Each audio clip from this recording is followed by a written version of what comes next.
Stacy, are you ready? Thank you. Okay, good evening, everybody. Sorry about the technology delay. It is July 24th, actually to the 25th, 7 p.m., and I call the meeting of the Bellevue Planning Commission to order. It is 7:10 officially. Please stand and join me in the Pledge of Allegiance. Pledge allegiance to the flag of the United States of America and to the republic for which it stands, one nation, under God, indivisible, with liberty and justice for all.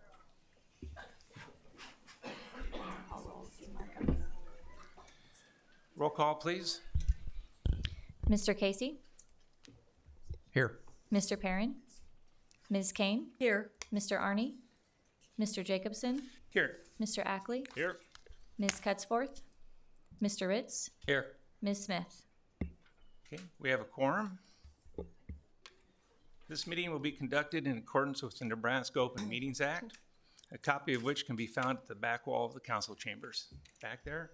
This time I would ask that all commissioners and audience members please silence or turn off your cell phones or any other electronic devices that could disrupt our meeting. Thank you. Our next item on the agenda, I'd entertain a motion to revise or approve the Planning Commission meetings of our June 20th, 2019 regular meeting. Commissioners? Motion to approve is written. Second. Motion and second. Motion by Ackley, second by Casey. Thank you, Mr. Casey. Commissioners, please vote. We'll do a roll call vote since we're having We'll be doing technology a roll issues. call vote. Mr. Casey? Yes. Ms. Kane? Yes. Mr. Jacobson? Yes, Mr. Ackley? Yes. Mr. Ritz? Yes. All voted yes, motion carried. thank you. Our next item on the agenda, at this time I'd accept into record all staff reports, attachments, memos, handouts regarding each application. Staff, do we have any updates or additions since the packet was mailed last week? We have three additional emails, two of them regarding agenda item 3C, one from Bob and Jean Cook regarding traffic and access, and then also the trees on the property. Another one from Laura Young, concerned about traffic and the access to the property. And then an email from Wayne and Rebecca Rabone regarding the annexation of Pilgrim's Landing. They have some questions, comments about that. And then we also this afternoon received a written request from the applicant for agenda item 3A to postpone that until the August meeting of the Planning Commission. Okay, great. Thank you. Commissioners, you all have copies? Yes. Great, thank you. Okay. I'd entertain a motion to accept into record all staff reports, attachments, memos, and handouts regarding each application as well as our updates. Do we have a motion? I'd make that motion. Motion by Casey, Second. second by Kane. Commissioners, we'll do a roll call vote. Mr. Casey? Yes. Ms. Kane? Yes. Mr. Jacobson? Yes, Mr. Ackley? Yes. Mr. Ritz? Yes. All voted yes, motion carried. thank you. Our next item on the agenda is our consent agenda. We have no items on that agenda this evening. We will move to our public hearings. Before we start, I want to make note that we have 11 public hearings tonight, which is a little bit more than we usually have. And so we will, prior to item D, which are some of the annexations, I will ask staff for any general comments regarding all the annexations on tonight's schedule. We'll address A, B, and C prior to staff's comments on all the annexations. Also, on item D, as we get to item D, we will limit testimony till 3 minutes on all of them. So our process tonight for all the public hearings will be I'll announce each case, read it into the record, ask again if there are any updates from staff. After that, the applicant will have an opportunity to present their request.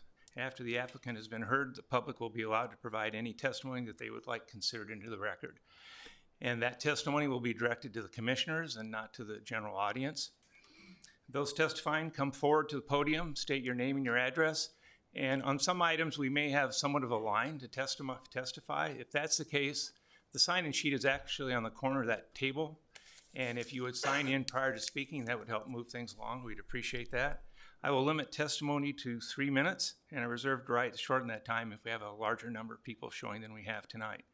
After the public hearing, I'll invite the commissioners I will close the public hearing, ask the commissioners to make their wishes known, which may include requests for clarifications of the applicant or other discussion points, as well as making a motion to approve or disapprove, which will be followed by a second as desired by the commissioners. At that time, I'll restate the motion without rereading the entire opening legal statement, and then call for a vote. As the applicant presents their request, public testimony is heard and the commissioners discuss each item and case. Please address the request to myself for recognition so we can get all the comments on the record. These microphones are pretty directional, favoring the commissioners and not so much the audience, so please use the microphone as you come up. Above all, during tonight's proceedings, please treat others who are speaking in the same manner that you'd like to be addressed to when you speak. Thank you. Our first item on the agenda is a request to rezone the north half of the East 35.2 of Lot 2. I'm having a small computer set. There we go. Of north half of Lot 3, Tiller's Hillcrest Edition, from RS 84 to RG 50 for the purpose of an existing multifamily residence. The applicant is BJ Justice. Location is 210 Galvin Road North, case number Z-1906-03. Staff, are there any updates? Again, as I mentioned earlier, the applicant did request that this item be continued to the August 22nd meeting of the Planning Commission. But however, since this was on the agenda and advertised as a public hearing, if there are people in the audience who want to speak, they should be allowed to. However, the applicant is not here to address this tonight. This is item 3A on your agenda. Is there anybody present that would like to come forward to testify either in favor or against the rezoning on item 3A? Seeing nobody coming forward, I will close the public hearing on item 3A. Commissioners, your wishes with the delay to next Mr. month. Chair, I'd make a motion that we postpone this till the August 22nd meeting. Thank you, Mr. Ackley, for making the motion. A second? Second. Second by Ritz. Thank you. Commissioners, this will be a roll call vote. Mr. Casey? Yes. Ms. Kane? Yes. Mr. Jacobson? Yes. Mr. Ackley? Yes. Mr. Ritz? Yes. All voted yes, motion carried. Thank you. The next item on our agenda is item 3B. This is a request to rezone Lot 1, Southwoods Replat 3, being a replat of Lot 2, Pendleton Lots 7 and 8, Southwoods, from MH, BGH, RG8 to RG8 for the purpose of an elementary school. A conditional use permit for Lot 1, Southwoods Replat 3, and small subdivision plot Lot 1, Southwoods Replat 3. The applicant, Kenneth Han Architects. General location is Fort Crook Road, Childs Road West, case number Z-1906-04, S-1906-03, and CUP-1906-02. Staff, are there any updates? No, there are not. Great, thank you. Is the applicant here? If you would, sign in on the corner and at the microphone state your name, please, and address.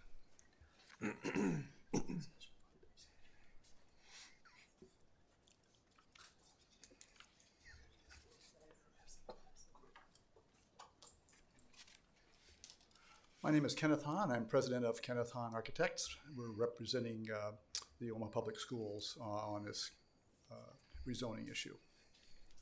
Thank you.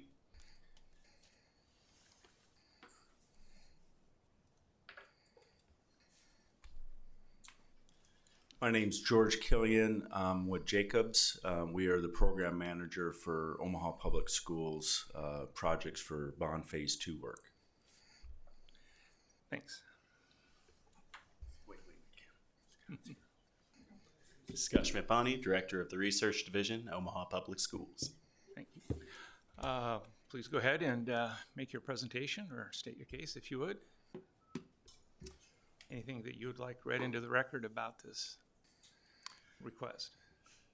The current property is not zoned properly for the use that it needs to be for an elementary school, and so we're asking for it to be rezoned for that purpose. So that's the purpose of the rezoning request. Okay, great. Do you have anything else you would like to add at this time? Okay, there's any questions, we'd be glad to take those. Okay. If you would have a chair, next part of this will be as we'll move to the public hearing, and after that, the commission may have some additional questions for the applicants. Thank you. Yeah, you're welcome to sit there. At this time, I will open the public hearing for item 3B, the general locations Fort Crook and Childwood Road. Is there anybody wanting to step forward and testify in favor or against at this time?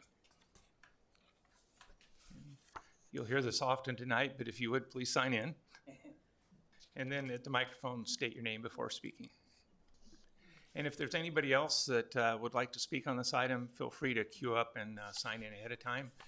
I'd also ask that if you hear points being made prior to you speaking, it's okay to say I agree with what Mr. or Mrs. said, and go from there. That's fine too. We're interested in getting all the points out onto the table, but not necessarily repetition. Thank you. Well, my name's Art Childers. I live on 8310 South 9th Street, which is 2 houses down from the off of Childs to the south there. And my main concern for being a school there is not only the traffic that we have there. We have no sidewalks, and I'm afraid that if you're going to upgrade this thing to be, fit for kids to be coming down the sidewalks and this stuff, that it's going to put a big burden on us. We'll have to put sidewalks in. Childs Road don't have any sidewalks. If you have kids coming across the highway, you have the railroad to get into. And I worked for the railroad for over 40 years. And this is one thing we worked with. We worked with the gate crossings and crossings. And I tell you what, I've seen more kids attract to the track than anything else. One thing they do, they like to throw rocks, whatever, at trains, whatever, or be on the track. And right now, I believe in my area, I'm about the oldest resident there. I lived there all my life. And my grandfather before that. And that tracks will draw kids walking on them and everything else. So if you put a school there, it's just going to draw kids. And down our street's only 21 feet wide. We have a problem right now with school buses and cars passing through. In fact, they make the kids walk over 1.5 blocks down to get on the bus because they will not stop close to Childs Road. And if it's in the winter, they pile snow up there and we're less than 20 feet. And no kid can walk on the street that way. So I think if you do put a school there, the city and everybody's going to have to contribute a lot of sidewalks and probably work with the railroad, which that's not a cheap thing, trust me. And so that's my main complaint. The school itself, I don't have a problem with.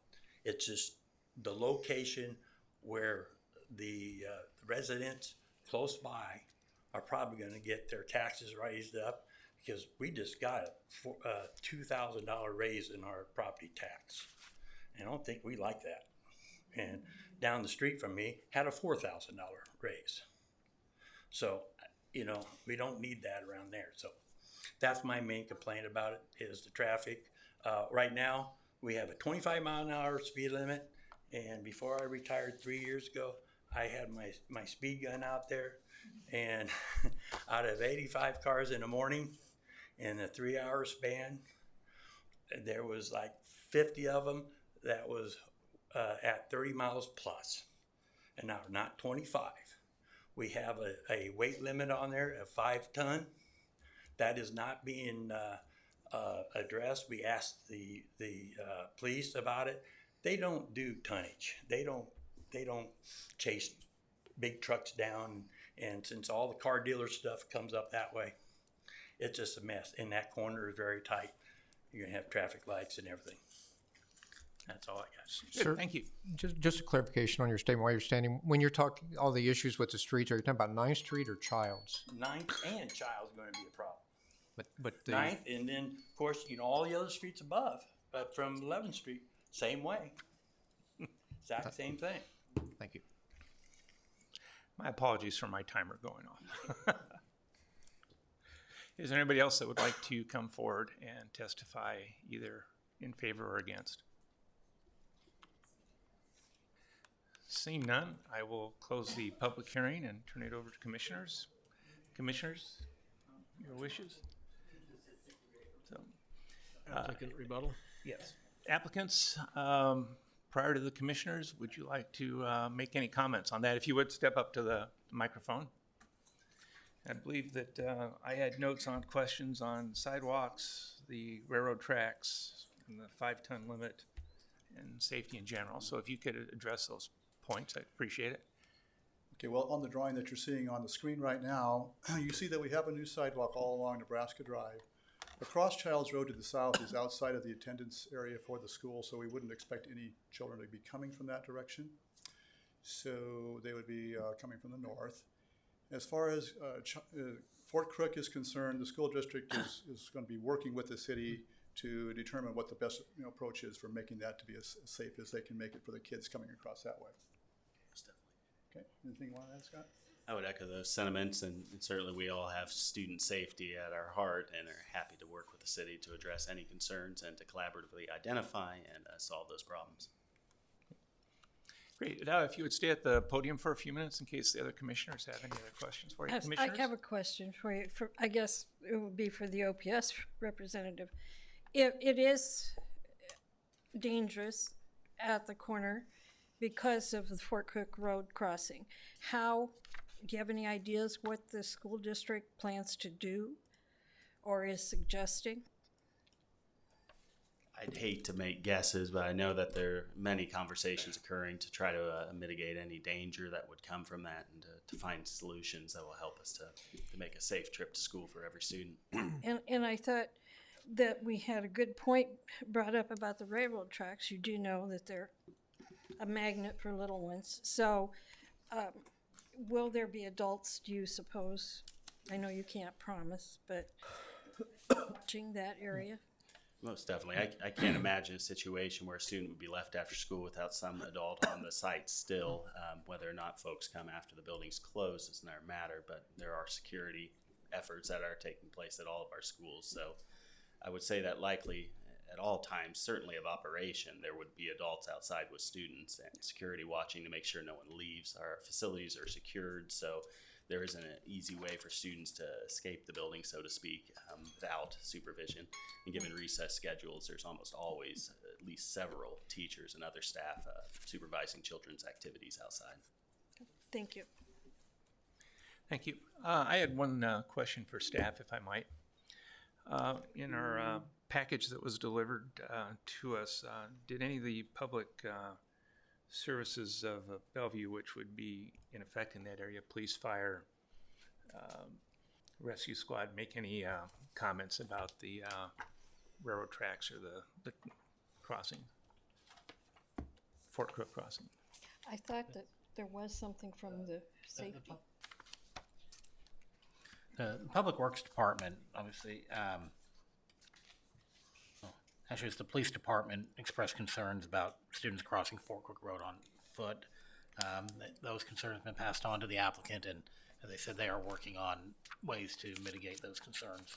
Okay. And they made no comment that I recall about if the train stops there, about their ability to provide services to the location. No, they don't know that it happens all that frequently, but trains that go down that track are fairly long unit train type approach. So you are all aware of that in the design of the school. Okay, great, thank you. Commissioners, any other comments or questions for the applicant? Question for the applicant. Do we have other schools that are this close to railroad tracks?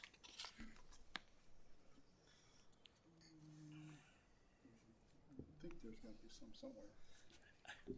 Are you talking about within the nation or Omaha Public Schools? I can assume every possibility is apparent in our nation, but I'll stick with your Omaha jurisdiction. well, I wish I could provide you a more definitive answer, but I can't say specifically a proximity of any of our buildings to railroad tracks in particular. no unique incidents come to mind. Question for staff. I guess the point that Mr. Childs made in terms of the life safety, that's one of our top concerns, obviously, under the zoning ordinance and code. I don't see anything that's written into the conditional use permit as to requirements, and it sounds like we're on the verge of maybe even starting that discussion. Any discussion with them about putting things into the conditional use permit with regard to rail and with regard to Fort Crook and what kind of lighting or safety would have for kids coming across? We did not discuss putting that into the agreement, no. Because again, as a taxpayer in Bellevue myself, it seems like one of the things we normally do with applicants is to the extent there's going to be additional requirements when it comes to life safety, whether it's extra lanes for turn lanes, whether it's extra lighting, any of that stuff, it's usually on the developer to provide those instead of the taxpayers that are supporting the development. So I guess unless or until we've got some more definitive terms related to that or a better understanding, it seems to me like we should hold this over to know that it's going to be addressed in the conditional use permit as how the safety items are going to be addressed, most importantly for the kids, and secondly for taxpayers in terms of who's ultimately going to shoulder the burden of those costs, because clearly there's going to be costs related to Fort Crook Road and whether you're getting different lighting in terms of the safety for when the kids would be coming across. Railroad clearly is an issue. Anybody coming across Fort Crook is next got to go across those rails to get to the school, right? I would hope that was a yes. Well, you can't go over it or under it, so you'd have to go across it. Yeah. You got to go across them, yeah. So Exactly. So, it seems like a large gap we have here in terms of the public safety piece that needs to get addressed. That's my perspective anyway. just as a point of clarification on that matter, this school will serve students east of Fort Crook Road, is that correct? No, And the railroad probably tracks. best for you to answer that. Absolutely, the predominance of the population will come from the east sector, many of which, the vast majority of which, I can't give you definitive numbers, are far enough away that they'll receive transportation of some sort. So there are those considerations. But as I said, we're willing and are currently looking at different options to ensure a safe route to school and home. I guess I would note that in Ralston, there's 72nd Street's a busy street, and of course there's an overpass, and Dodge Street has an overpass. There's an overpass across the Kennedy Freeway to protect the public going across those roads. South of Bellevue University, there's an overpass leads to that Yes. elementary school. To Birchcrest School. So public safety is foremost in our minds. At this point, I guess you've kind of heard our thinking, how your schedule allow a additional delay to discuss with staff and work through that issue. Would you? Here's the difference. If someone were to make a motion this evening to hold this over, if we think you can get it worked out in the next 4 weeks or 8 weeks, we'd set it for a definitive date. If it's going to be held over indefinitely, it basically starts the process over for public advertising for a meeting later on. So, and I guess Mr. Shuchuk, based on your dates coming up here, do you think feasibility-wise with the groups that are going to have to be involved, I assume we'd want railroad input because they're certainly going to have some specifics as to what they want. We're going to have City of Bellevue specifics. Are there other agencies involved in terms of the Fort Crook Road lighting that would come into play? Not that I'm aware of. It's city street, so we wouldn't have to worry about Department of Transportation for that on. So August 22nd is 4 weeks from now. Do you think that's enough time to figure it out, or are we better off trying to hold it over till at least September, knowing there's 8 weeks to get input and a plan in place so that we have a conditional use permit that addresses these items? Oh, we do have a fairly large agenda for our August meeting already.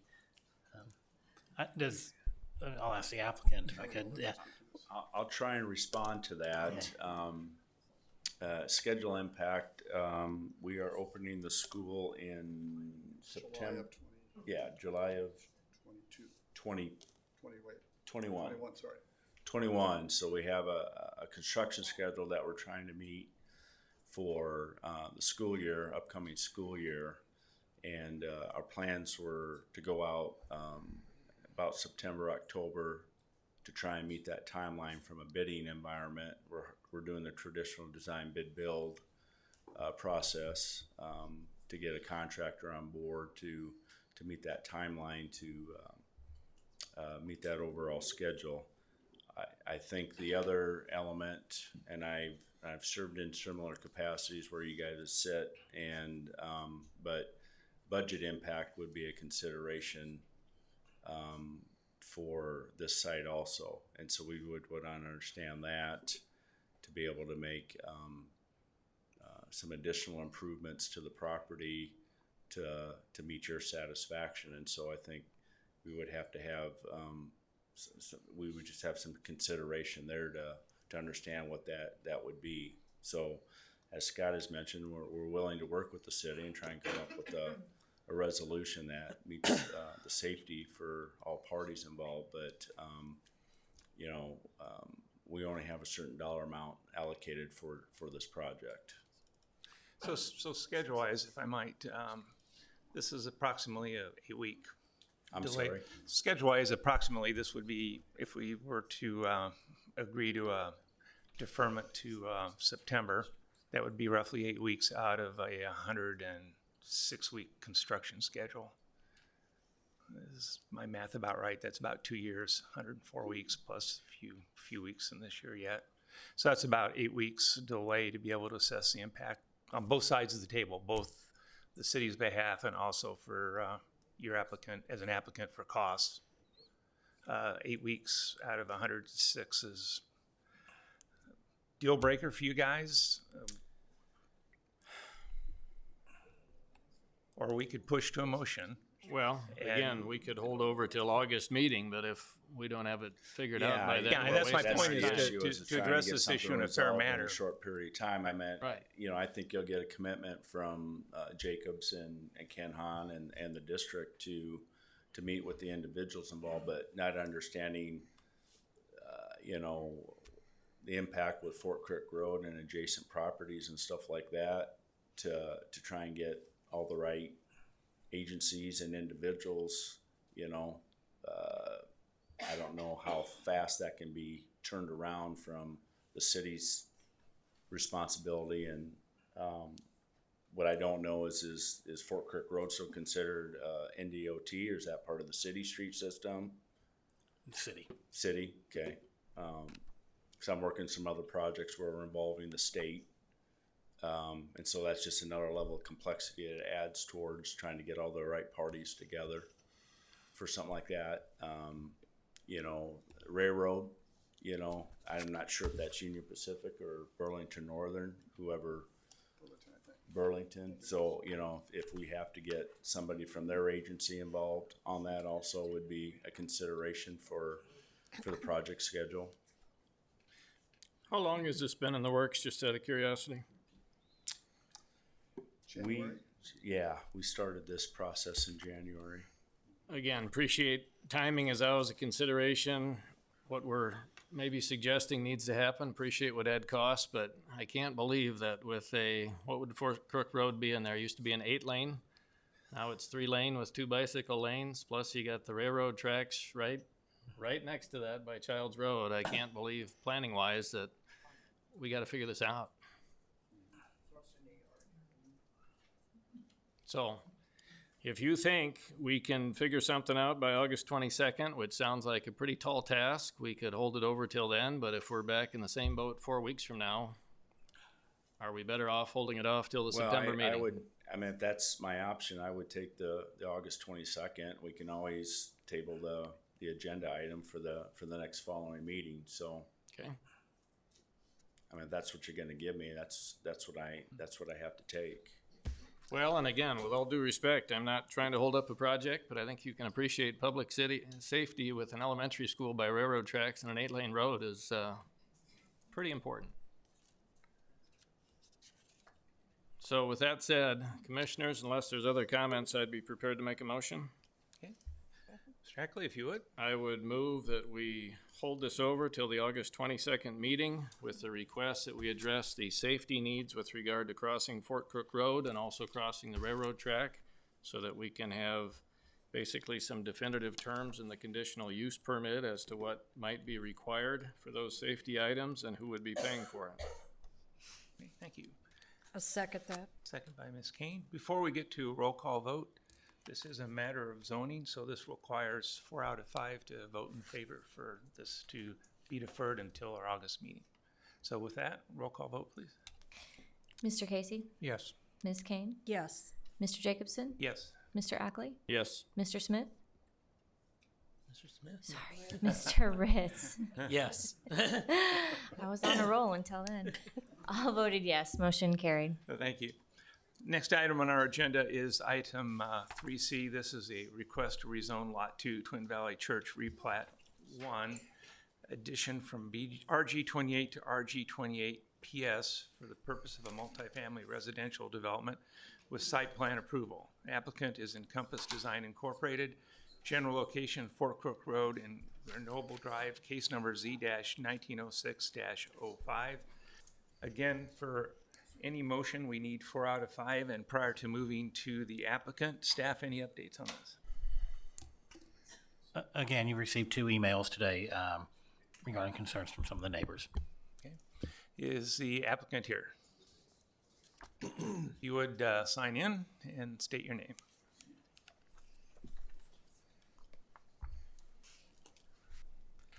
As people come and go as their items are heard, you're welcome to move into those vacant chairs rather than lean against the wall. There's 3 chairs over here too. 3 chairs up here and 3 chairs over on the side if you're so interested. Thank you. My name is Kyle Hazy with E&A Consulting Group, representing the developer Summit Housing Group, along with myself, Denise Posey, with the developer, is in the audience as well. The project that we are discussing this evening is located, if we have the, is just to the east of Highway 75 and to the southeast corner of Fort Crook Road and Grenoble. The site is currently zoned RG28. We are looking for the rezone of RG28 with the PS overlay. The site is currently 11.8 acres. The surrounding zoning to the east is RG28 with the PS overlay as well. To the north, there is a commercial use. Highway 75 again is to the west, and the property to the south has an ag zoning. The reason we are asking for the rezone, this property is currently zoned RG28, which allows multifamily units, but it only allows 1 building on the lot. So we need to have the PS overlay added to the property to allow for multiple buildings.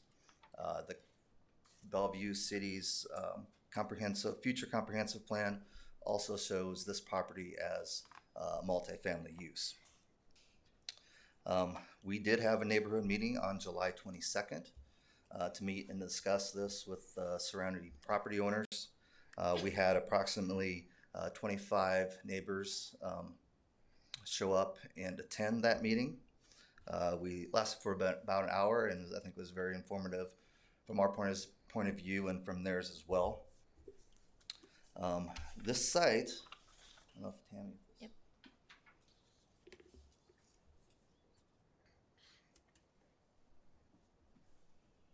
It's a colored version of the site. This project is unique in many different ways, especially for a multifamily project, in terms that all the buildings are only 2 stories. They're not the traditional 3 or 4 story buildings which you see within an apartment complex. Each pod that you kind of see here contains 4 or 5 different buildings, and each of those buildings are 2 stories and contain 3 and 4 story units. 3 or 4 bedroom units with 2 baths. There is a total of 75 units for the property as a whole. Each of those pods have 8 to 10 of those 3 or 4 bedroom units to them. The density for this project is only around 6.3 units per acre. With the current zoning as is, it allows 15 and a half units per acre. So this property, as zoned now, could actually handle 182 units on the site. Besides having only the 2-story units, this property also has a clubhouse, which can be seen in the middle. That clubhouse is approximately 1,200 square feet. It provides an office, a kitchenette, and some meeting space for the residents to use. Within that clubhouse, another unique aspect for this project is that they will provide some financial, it's rent-wise is the program. It will provide some financial classes for the residents, and then also provide tent activities, meals, dinner, movie activities for the kids. The site will also contain a playground for the children to play. And then if you can see the rectangle areas on this plan shown here and here,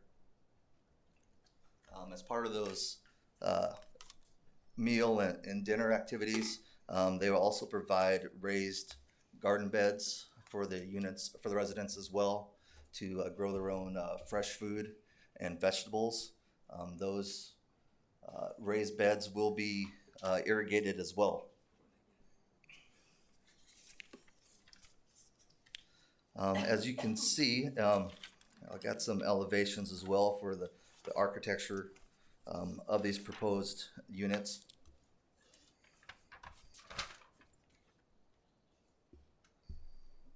This is an example of a similar project that this Summit Housing Group has built in the past.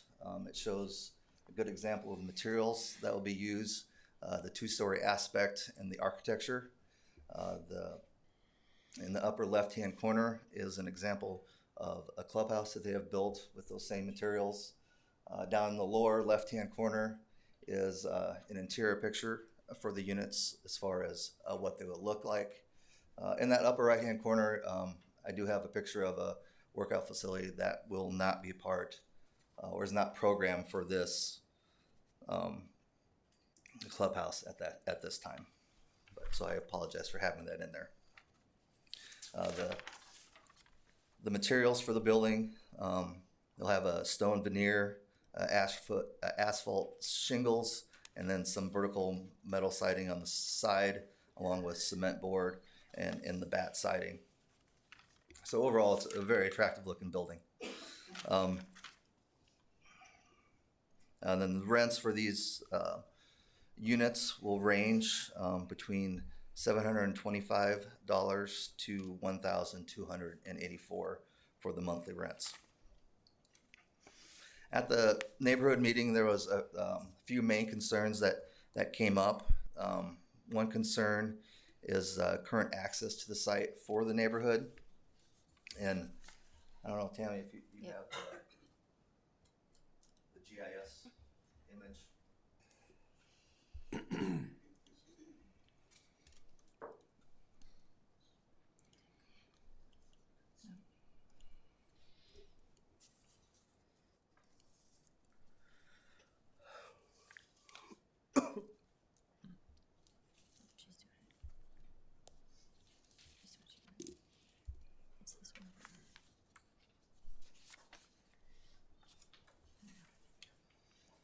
One of the main concerns the neighbors had is there was previously 2 access points into this neighborhood. Currently, right now, with the changes to Platteview Road and where Normandy connected to Highway 75, there is actually, and that access point has been removed. So Fort Crook Road is the one access point to the neighborhood. We understand those concerns, but that is a current condition that was created when those access points were removed and are not a result of this project as a whole. Another one of the projects was increased internal traffic. The way the site will lay out, and with the single access point to the neighborhood to the north, those residents will be heading to the north on Fort Crick Road and will not be going internally on the Normandy and around to Grenoble.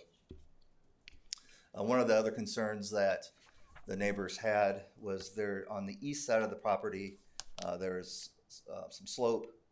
Within that slope, there's some existing trees. The way we have it graded right now, we are impacting those trees. We are, after doing a little more looking at it and listening to the concerns of the neighbors, we recognize that concern and are willing to try and save as many of those trees as possible. We realize that they would be beneficial to all the property owners. With that, I will make myself available for any questions from Great.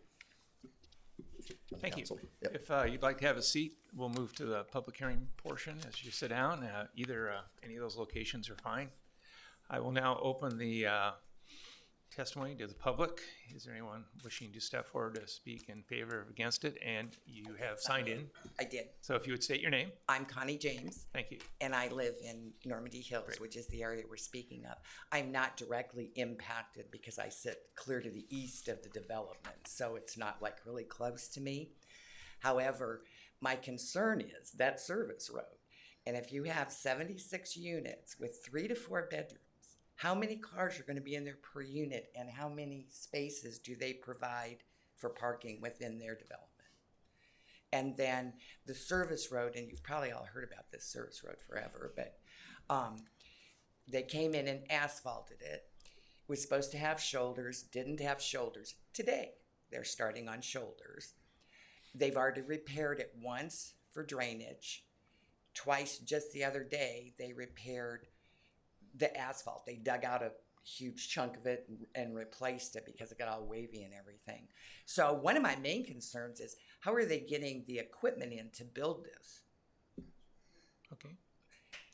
I would assume that that equipment is going to do a great deal of damage to this little narrow asphalt service road. And if something happens on this service road, that's their only access to get home. I don't have any problem with the apartment. That's not why I'm here. It's truly an access problem. That's it. Great. Appreciate it. Thank you. Is there anybody else that would like to speak in favor or against?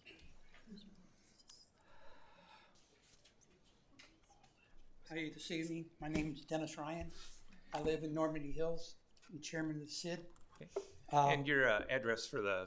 841 Bordeaux. Good, thank you.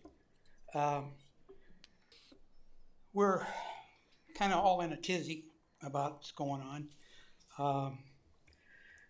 When the state put in the new highway and closed off our entrances, we weren't aware they were closing off both of them. We told them that most of our people traveled, now this is back in 2004, told us that, we told them that we travel north, there's not that many people going south out of our subdivision. So they said we're gonna make that our priority.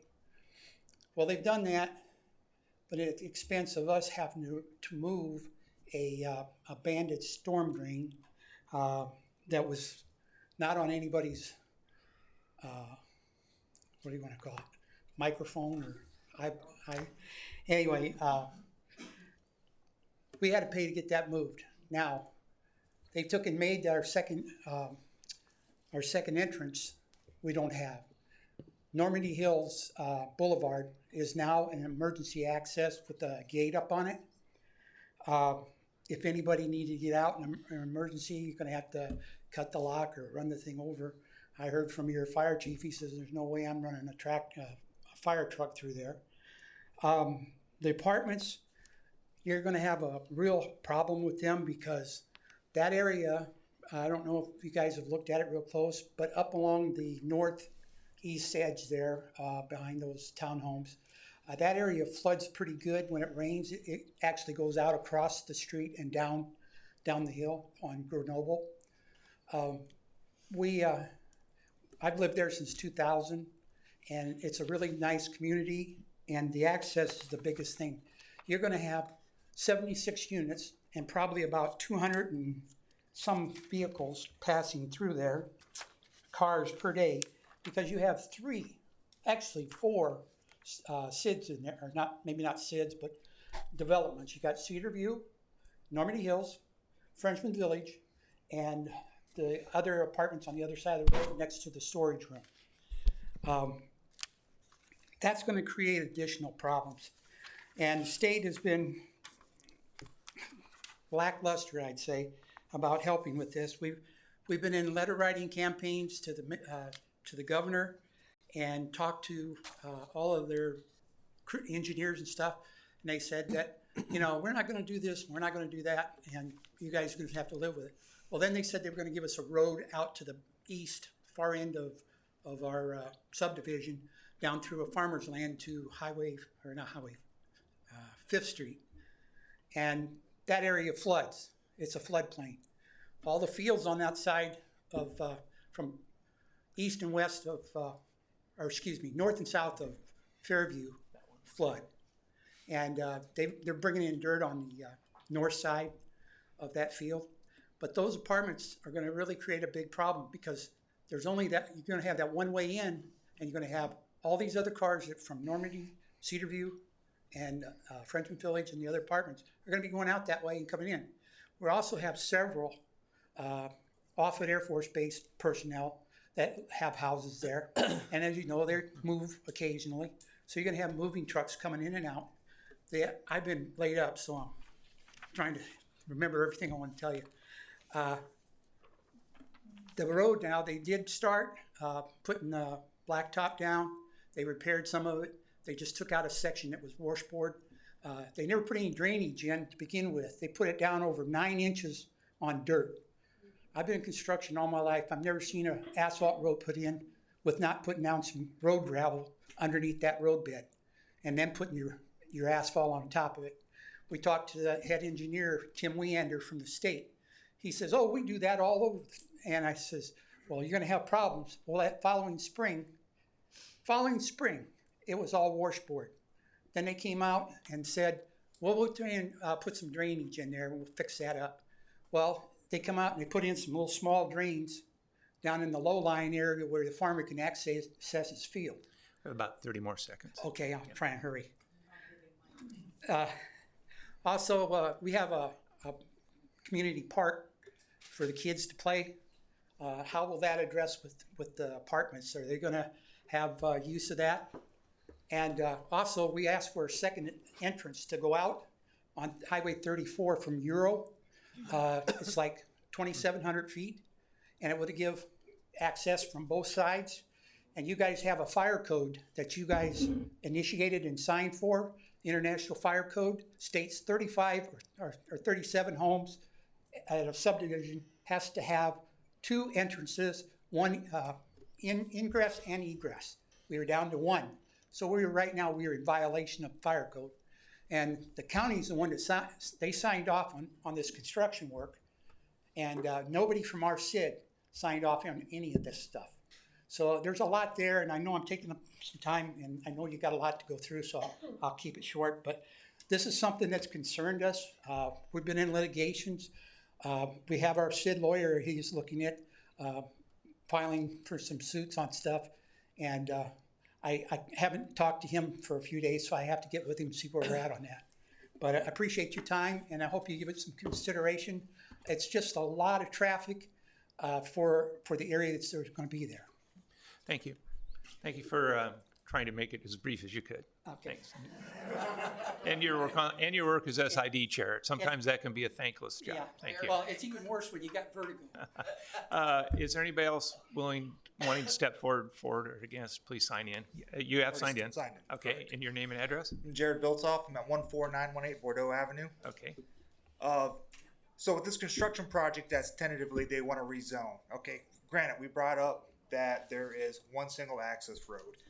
Obviously, I moved back. I spent 2 decades traveling the globe, and I moved back to Nebraska because there are people here with common sense to solve real problems. Knowing mistakes have already been made, there's a choke point. And it doesn't take a brilliant tactician to figure out that there's one route of egress and entrance into this community. However, more parking spaces they're going to put, the additional traffic, it also funnels it out to one four-way stop. And in the morning time with the rush hour, with all the stack traffic, it's going to back up all the cars on 75 as well. So everybody's going to be battling at that one four-way stop to get in and out of one neighborhood that's served by one road. One car accident on that road, one natural disaster, that community's effectively cut off. Adding more people out there is not the problem until you can solve the entrance routes of egress and everything else that this community is basically isolated because of mistakes that were made in the past. And I'll just leave it at that for common sense to prevail and actually do the right thing. Thank you. Thank you. If you would state your name and address for the record. You've already signed in. Sure. My name is Celine Munif, and I live at 1115 Grenoble Drive. I am the very first house that looks at that intersection, the very first house in that neighborhood. Right there. Yeah, that's me. Thank you. So when it comes to that intersection, I'd like to think I'm a bit of an expert, having lived there for 12 years.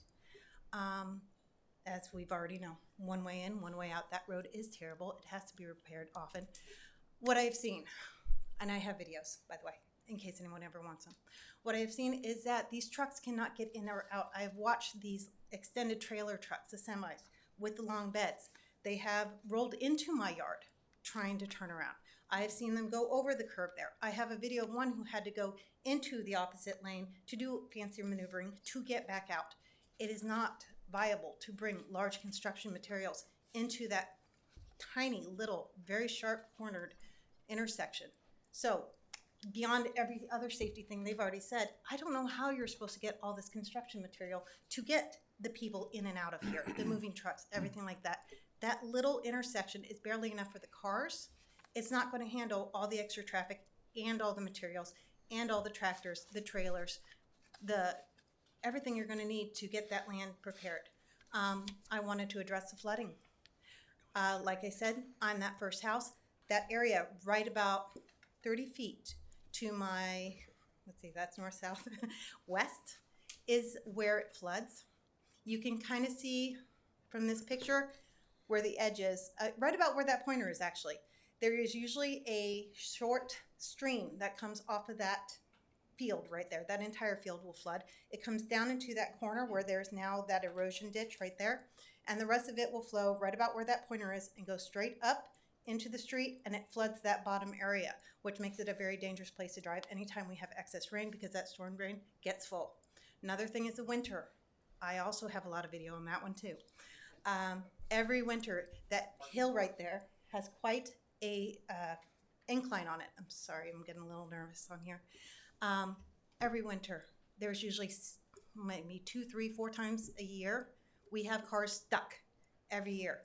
Neighbors can tell you they have to park down there and hike up to their houses because they can't get up that road. That is how bad that intersection gets. And that's just with us. You know, we're stuck if there's no plows. By the way, when it snows, you cannot even see that access road. It's actually a very dangerous thing to go.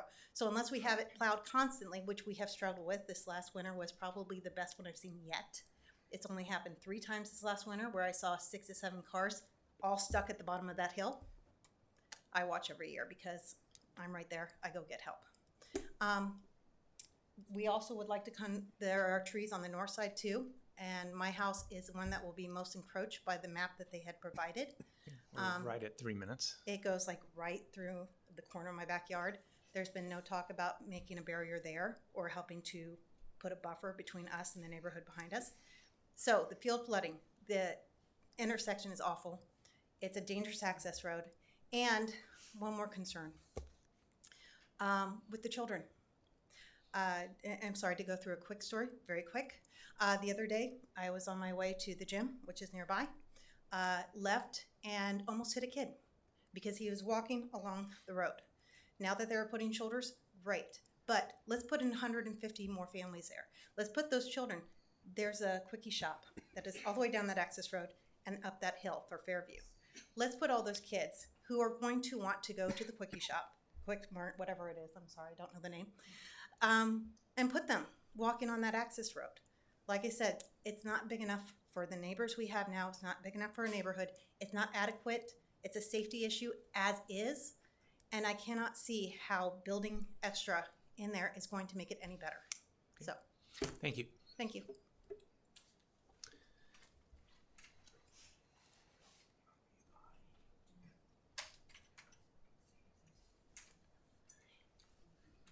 surgery. I think I saw you sign in prior. Yes, sir. Okay. Your My and name is address? Christine Tadich, and I live at 15006 Normandy Boulevard. Thank you.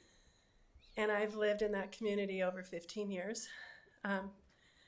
In June of 2017, we had a perfect storm in Bellevue when Haida Hills and Normandy Hills was hit by a tornado. It went through Haida Hills and through half of Normandy Hills, and my house was one of the ones that was most badly affected. That night, I could not get into the neighborhood because the one section, the one entrance that was available to us because of all the work that they were doing with the roadway system was covered by live electrical wires. I ended up having to spend 2 nights at a friend's house because the police would not allow us to get back into our neighborhoods. With that one road access, with just in the last year and a half, they have had to fix it, repave it, redo it at least 3 times in the last year and a half. A month after our Haida Hills, Normandy Hills tornado, that access road also flooded over, and so that wasn't available for use. So you have a perfect storm for Normandy Hills where we already do not have an adequate access for the individuals that are there. I think this gentleman sounds very fair. He's presented something excellent. Unfortunately, it's just not a good time for this neighborhood. We don't have the room. We have a perfect storm. If anyone is not, if we have the access road covered because of a bad accident, and there is a person who is in need of emergency care, and an ambulance can't get in there, I know the first person I would sue if it were my family member, and that's Bellevue.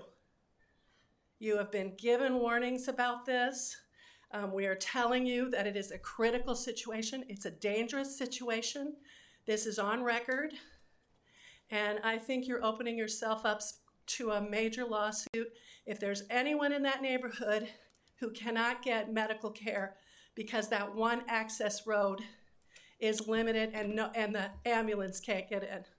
Worst case scenario, but it's one when you're discussing safety, you have to consider. We had worst case scenario twice within a 2-month period. It happened to us already, and it will happen again with that one access road. I will tell you now, it's going to happen again. We're going to have an accident on that road, and someone is not going to be able to get out. And the people liable for that are the ones that actually okayed the process of closing both of our entrances and have listened to our concerns today and went ahead and allowed this apartment complex to be built anyway. Thank you. Thank you.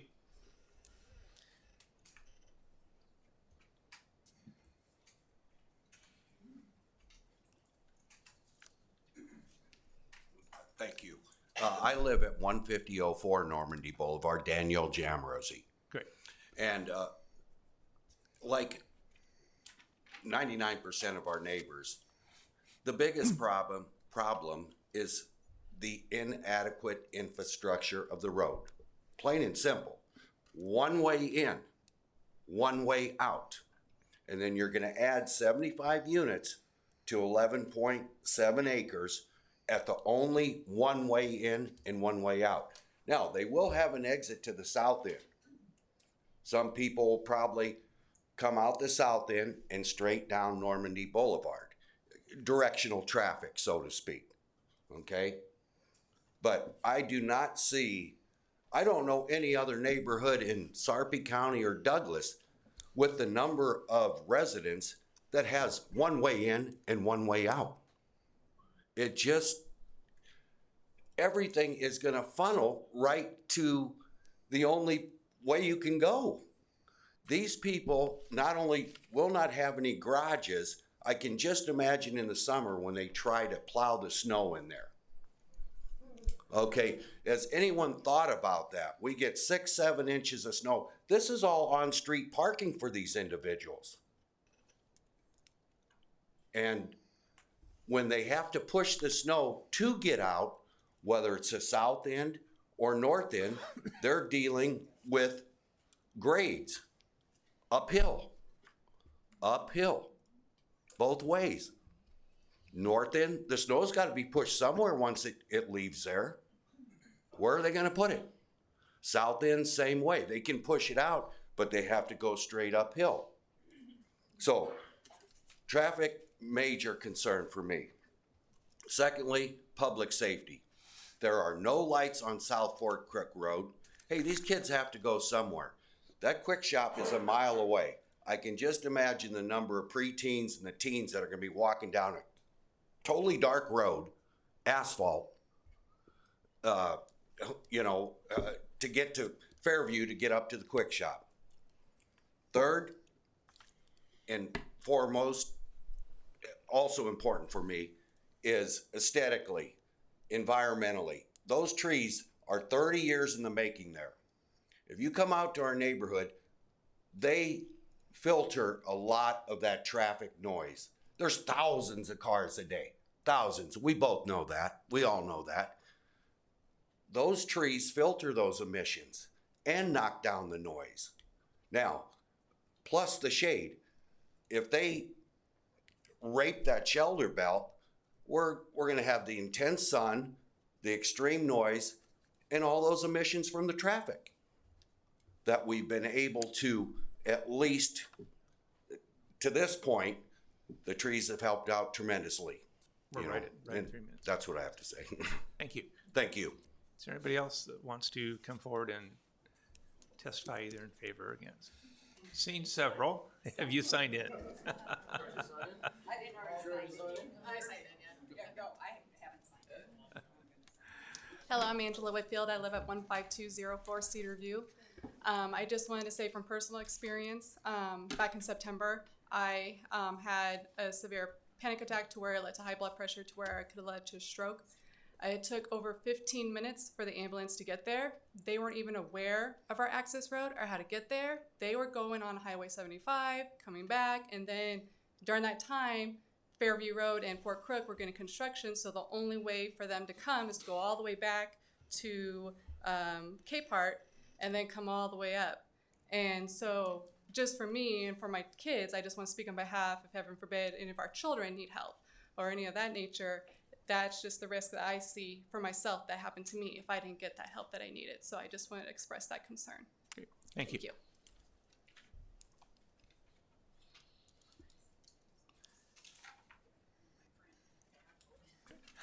Thank you. My name is Kathy Arnauskas, and I live at 15132 Normandy Boulevard, right in the townhomes where the development will be behind us. I just wanted to bring up that last winter, Normandy Boulevard was drifted shut. So that access, because I live in the end townhome, I had an 8-foot drift. The county had to come in and use heavy equipment to clear the road. So that's also a concern because that field is going to drift, as I think someone already stated, for the residents that would be living in there. If we remove the trees, that's also going to remove a wind block for the snow. So even though there's going to be an exit onto Normandy Boulevard, it is a hill, but it drifts. So I hope the developer understands that, and that field's going to drift as well. The other thing that I'm kind of not real comfortable with is that the developer is out of Montana. He is not here. His representative is here. How much, we try to get this question answered. Are we going to have a person on site at that apartment complex? Who's going to manage it? The person from Montana probably could care less what it looks like next year or in 2 years. They're here to make money. That's what their goal is. They sees an opportunity. Busing would be an issue as well because you will have an increase of children.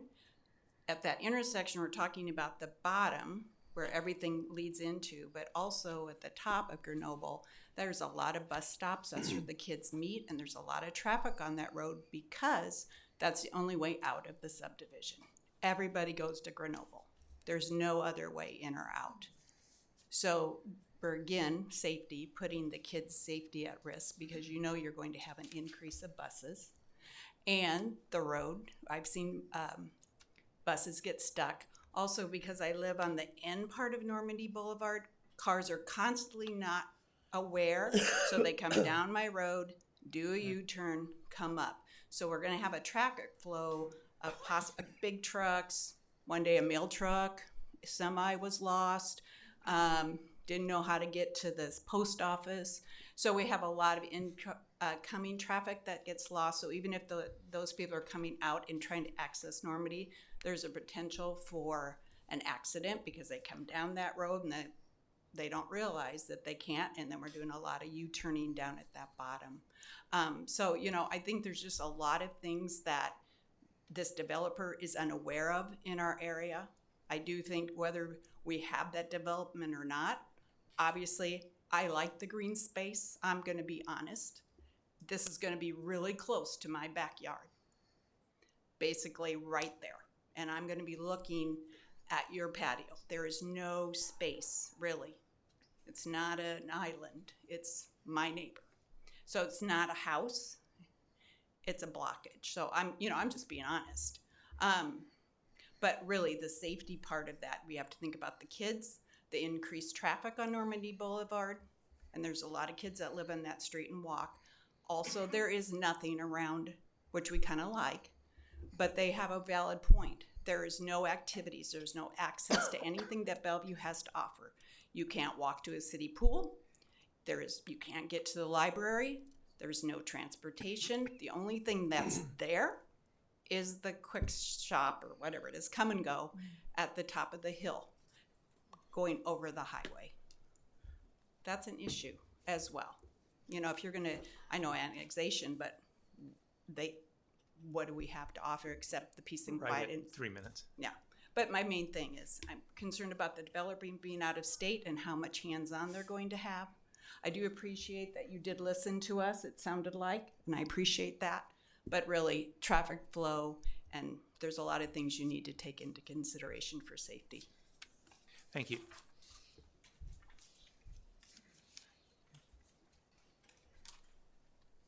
How you guys doing tonight? So I'm Rob Whitney, 715 Grenoble Drive.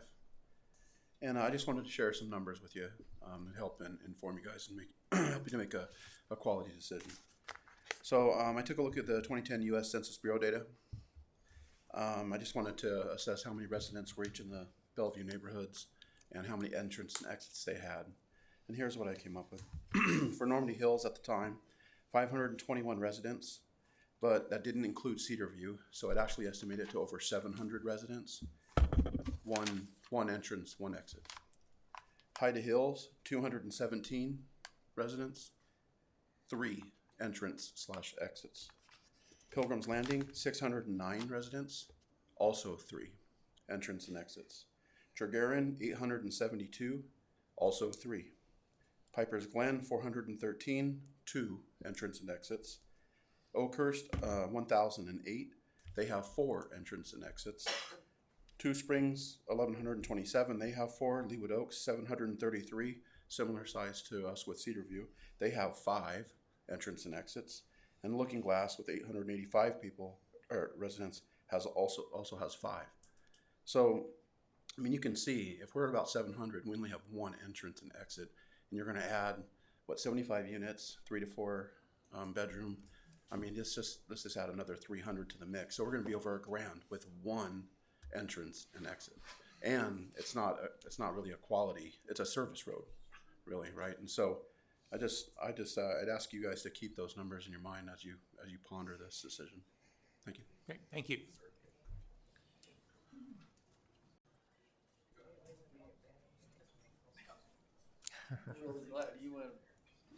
Ed Bartlett, 806 Calais. I'm really glad he went before me because I was thinking of the same thing on how many other places around us. I've lived in that neighborhood for 22 years. I've known people in that neighborhood for 33 years, and they've always had 2 entrances. I bought my house brand new 22 years ago, and my children grew up in that neighborhood. If we have this developer, he's got good ideas on developing that ground, absolutely. But we've always had 2 entrances. the tornado came through, the floods, everything that we're doing, we need that other entrance there. We do not need multiple complexes going up in that area. Another 175 more vehicles in and out of that area. It's a beautiful place. I hope all of you can come down there and see where we live and how much we take care of that and how much we like that area. You know, you've got a good mind on yourself. You know, you've had some good ideas that you've came out on with the other problems going on in the area. That's all I'm going to say. Come down and see what we like and see what we need. Thank you.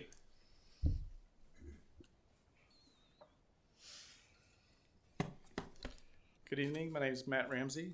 I live at 822 Bordeaux Avenue. And I'm in line to beat a dead horse.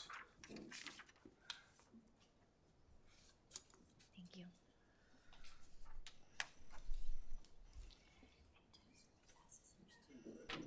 Okay. Thank you. Thank you. Tammy, you got one for the record as well? Yes, thank you. Can you bring that up on the display, please? I'm a very visual learner, so colors and shapes help me. We've been discussing our limited access road this evening by numerous people. Like it's been said, before the Highway 75 became a limited access road, we did have two entrances, top and middle here on the GIS image. Understandably, even the restrictions on limited access with the 1 mile between points, we had to get reduced down. Well, we couldn't have the two onto the Highway 75 at that point. So the state came through, working with both the county. We are within the zoning jurisdiction of Bellevue, so Bellevue had to sign off on this as well. But if you look at the image here, at the very bottom, you see the two parallel lines. That's Highway 75. And then there's a long single road going east or north to south. That is a Fort Crook access road. And that's approximately 3/4 mile long. That is the sole ingress and egress point for our neighborhood. On the right-hand side, next to Highway 75, there's a little X there. That's one of the entrance points that they did cut off. That is where that gate is located now. I guess somebody thought that would be a second egress point.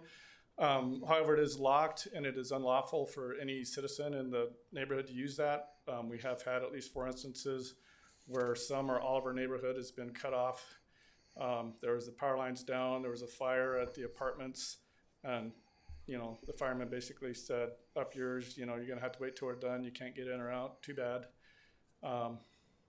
Again, I believe as Kathy was mentioning, down by that gate, they just pile up the snow something fierce, so in the wintertime, there's no way you could get through there anyway. I went to the presentation last Tuesday. What they're trying to build is very beautiful. It would be an awesome addition to any neighborhood, in my opinion. It's just that I fear that our neighborhood, with its current infrastructure, wouldn't even meet a 28 multifamily feasibility because of the lack of ways in. There was one subdivision a couple years ago where the planning board... Right at 3 minutes, sir. Okay. You said that they couldn't build beyond 30 units without a second entrance. And, we had 2, we're down to 1. We would like to see somebody come forward and get us a second entrance. And if you can do that for us, I'd be more than happy to sign off on this. Another thing is, the way it's currently zoned, you can put a single unit in there with like 160 rooms or whatever. I don't want that. Nobody wants that. This would be a beautiful addition. We just need to have the proper ingress and egress. In the designer's proposal, he says there's 2 points of entrance exit. Well, yes, but it's the circuitous route. It goes back to Normandy Boulevard and back to that single point of Euro and Fort Crook South. So there's really only one there's a pinch point, you know, and I kind of think of it as a lollipop. There's a long stick and a circle at the end. And with the additional housing, it's going to put our average daily traffic count over 2,000, and those numbers are easily derived from the minimum design standards for Bellevue subdivisions. I have that here too, if we can submit that into the record. We're well over 3 minutes. We're at 4.5, so I'm gonna have to ask you to wrap it up. That's really all I have. Like I said, it's a beautiful design. I would love to see I would have no problem with them being in the neighborhood. It's just that the current infrastructure of our neighborhood is not suitable for the houses that are there, nor is it suitable for additional housing. Thank you. Okay, thank you. Is there anybody else that would like to come forward and testify? I'm Lance DeSharon, and I live at 1001 Bordeaux Avenue. I share the concerns of everyone else, just the amount of entrances we have, the amount of times the neighborhood's already been cut off. We've already lost access to it multiple times. No one's talked about it, but we've actually lost access to it during winter as well because of stuck vehicles. I actually have a video where the snowplows couldn't get into our neighborhood because there were so many stuck cars on it as well. The county knows it's bad enough that they put 2 50-gallon barrels of gravel for us to use so we don't get stuck on the road into the neighborhood. So it's a known problem. And I don't know if that was the county or Bellevue who did that, which has left rust stains over the islands that the CID is responsible to maintain as well. Kathy had mentioned that it had drifted over at the emergency access point as well. And it's not just drifting. They're actually pushing snow to the emergency access point for the neighborhood and then coming back 48 to 72 hours later with heavy equipment to move it so we have access with an emergency point. So it was so high you couldn't actually even see the fence anymore. It was gone. Like most people here, I don't think really the issue is the design or anything about the apartments, because of all the things that could be put there, it looks very nice. I think it would be a good addition. Overall, it just would not be a good addition with what we currently have. I've lived here 11 years. In the 11 years, I have never seen anyone get stuck getting into our neighborhood until we had a new road put in. It comes into the Fort Cook Road, heads south, and then comes to our entrance and turns at a 90 degrees, and there's actually no way to get a good running start up the hill unless you just fly through there to keep moving forward. And it's just poorly designed. Terrible, to be honest. Of all the ways that they could have put that road in, this is probably the worst way that they could have done it. They could have put it anywhere else other than this spot, just due to the incline of our main entrance. So I would say that would be my biggest concern, and like everyone else, it's just we have been beating a dead horse pretty much with, you name it. We've talked to Don Kelly, we've written to the governor, we've talked to people in Sarpy County. Bellevue really can't do a ton for us because we're technically not incorporated in Bellevue, even though Bellevue signed off on it. Pretty much nobody has done anything for us, and the only reason we've actually gotten anything done is just by just bitching to people. And it's a bit ridiculous, to be honest, that that's what has to be done to do what is right in the first place. And the last gentleman actually mentioned the amount of residents we have compared to the amount of entrances we have. We are the only neighborhood in Sarpy County that only has one egress and ingress in and out of it. The only one. We're it. That has only one point of entrance in and out. And we're not a small neighborhood. You know, it would be great if the neighborhood actually got bigger, but we can't actually, per the fire code, build anything else with only one ingress and egress in that neighborhood. So I think that's a really big important point, is that I don't know that you legally can add any more housing to our neighborhood just for that, because we only have one point of access. So beyond that, I mean, that's pretty much all I have to say. Thank you guys for your time. Appreciate it. Thank you. Thank you.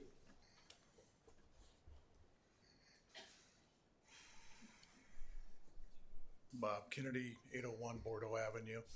One of the things that has not been addressed is not only with our traffic, but the additional traffic that would be brought in with this development, which I think would be great, but I don't feel that we can afford it at this time.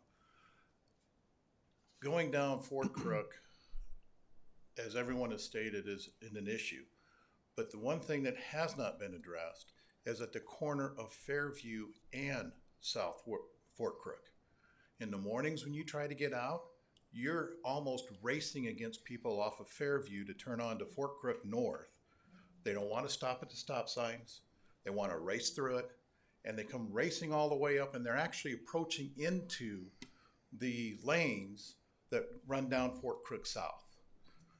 The other thing that I would ask, before you make your decision on annexing us, that these issues be addressed and fixed. That's all I had to say. Thank you. Okay, thank you. Is there anybody else that would like to come forward and testify? Maybe you'll get lucky and I'll be last. Darcy Maccabee, 811 Cedarview Lane. I as well am on the SID board. Again, in Cedarview, we echo all the concerns that we've heard so far. But I do want to throw out there that in the previous item that you discussed, I kept hearing you guys mention conditional use permits. So I would like to throw the possibility out there that if this is a lost cause, that we're arguing this point and we do end up having this take place, that you guys consider conditional use permits. With our concern of that road, we know 3 little bobcats did enough damage to cause the washboarding. 3 little bobcats in 2 days of work screwed our road up that bad. If we have construction vehicles, that road is not going to last. And if there's a conditional use that you guys consider for these things, then the builder should be responsible for ensuring our road is 100% in tip-top shape when they get done with their construction. And they should be responsible for that. Bellevue should not have to pay for that road to be fixed. And certainly none of the residents should have their taxes raised or have to worry about paying for that road to be fixed. So that's a conditional use situation that I think that you guys should consider. The snow blocking those emergency entrances, as they did, I'd written that down, but that's definitely an issue. It's plowed in front of us. He says that they wouldn't be heading south, but they will. They'll head south and they'll head right back through our housing addition to exit. And again, I know on the maps they showed that and people have discussed that, but their northern exit out of that apartment complex would go right through where the parking lot happens in the winter. They will be blocked in because they won't be able to get out because we're all stuck at the bottom of the hill. So please, again, another concern with safety. Thank you. Thank you. Is there anybody else that would like to come forward at this time?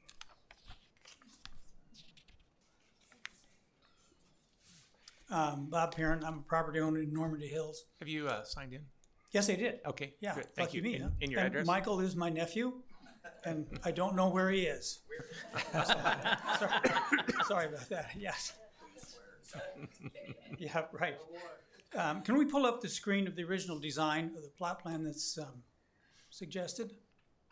Okay. If you look at that design, it takes Fort Cook Road on the north and immediately turns it up and brings it into the subdivision with the 2 roads. The good thing is that they're single loaded for parking.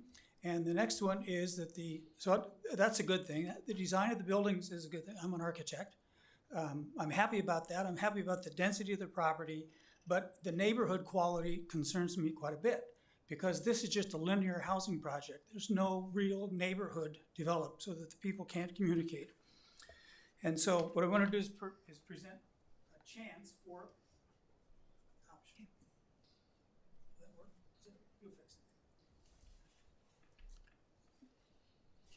There are several issues. One of them is the trees that are existing. The other one is the steep roads on Normandy Boulevard and Chernobyl. Those are like 7 to 9% road slopes. So no wonder the people can't get up in the wintertime. It's a disaster. So I'm going to suggest that what we do is we take the same number of units and let's rearrange them in a different pattern. As you can see, we have a pink neighborhood, we have a yellow neighborhood, and a blue neighborhood.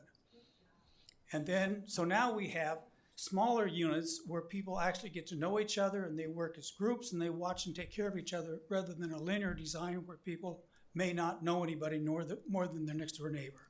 So this is group housing, it's neighborhood oriented. Then it takes Fort Cook Road and develops it as a road all the way down to Normandy Boulevard. But it raises it. As it comes along, the side as it goes to the south, it raises up, and then we'll take this piece of Normandy Boulevard and raise it up from the red dot in the middle of the screen on the left-hand side. That's where the slope starts. So let's take and rebuild that section of road and make it very shallow. So now there's a winter access to the entire neighborhood because we have a nice slope along Fort Cook Road, an easy slope along Normandy Boulevard, and Chernobyl now becomes a summer access point. So when there's any issue going on in the neighborhood, that helps that out. And the other one is that you'll look at the red buildings are the clubhouse and the neighborhood gardens and stuff. And the kids don't have to walk across any streets to get to it. They can all get through it through sidewalks around the backs of their properties and through the sides. And that's a problem with this other design, is the club's house is in the middle, and every kid has to walk across a street that's a thoroughfare to get to the facilities. So I think we need some work on the site, and this is one option that might be considered. And I think you should be asking for something a little bit better, as well as all the access points that everybody else has talked about. So, Thank you, sir. you bet, thanks. Is there anybody else wanting to testify in favor or against at this time? Seeing nobody, we'll close the public hearing. I would ask that the applicant, if you'd like to offer a rebuttal to some of these points at this time before we turn it over to the commissioners. And when you wrap up, if you'd stay at the podium, we might have some additional questions Okay. for you. Well, obviously, access from Fort Crook is an obvious concern with the neighbors. That access point is a concern that I think that will need to be addressed, I don't know, by the city, county, and state on how, what future plans there are in place, or if there are in place to improve those conditions, not just of Fort Crook, but for an additional access point as well. Going back on some of the concerns, on the concern of some flooding that happens on the corner of Fort Crook and Grenoble, we are hoping that with the revised grading, improved utilities and infrastructure, and the dry drainage in that area, that will help with that condition of the water running across the road. That will be captured and stored and then released at a slower rate, and then there'll be increased underground storm sewer to help alleviate that problem as well. All the snow removal on the site will be completed by a hired maintenance company. And this project provides plenty of open space to store that snow. That's one of the benefits of this site and the lower density. We will have an area to store that snow during removal. As far as maintenance on the site, there is an office on site. There will be continuous full-time maintenance workers on site, and there will be an officer manager living on site. So there will be always a presence from ownership within the property, and that property will be professionally landscaped and maintained by a hired group. Now this property zoning follows the City of Bellevue's comprehensive plan, and we are still make myself available for any further questions that the commission might have on the project. Great. Thank you. Commissioners, your wishes, questions, clarifications? Motion? I would like to say a few things. I would like to thank everyone that came out and spoke tonight. I'm going to say that all the satellite views of this area that I looked at are wrong and updated. Still show both accesses to Highway 75, don't show any road of South Fort Crook. I'm going to make mine very simple and say that I'm not going to be approving anything that's going to make one situation worse. So I'm just going to put out there what my wishes are, you guys.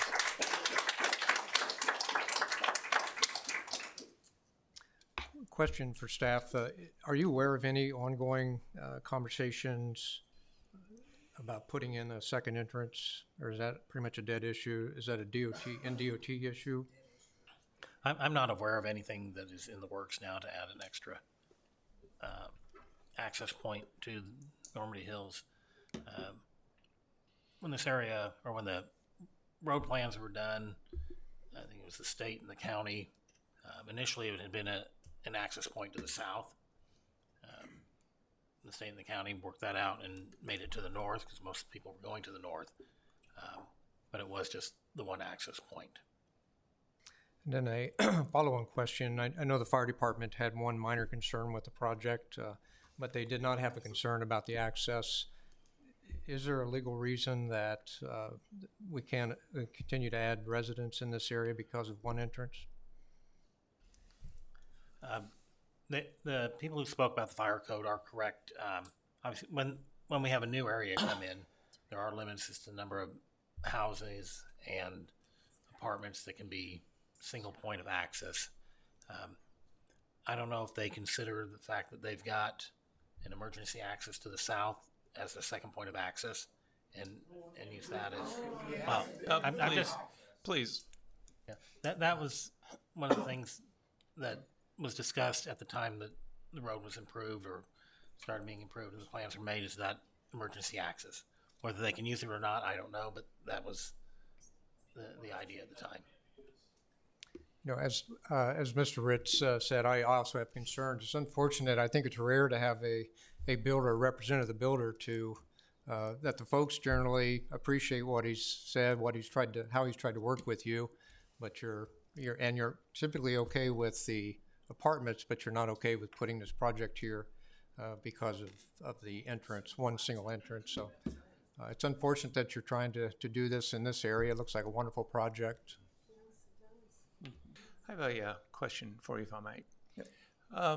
The entrance and exit out of your proposal is basically a T intersection. So I'm assuming there will be signage leaving your development to the road. There'll be a stop sign going north. Correct. Construction traffic will have a straight shot through there, whether it's loaded or not. Right. I've heard what people have said about heavy equipment, and when I lived in Fairview and they were developing Highway 370 to 4 lanes, they brought all the cement trucks through the Fairview addition.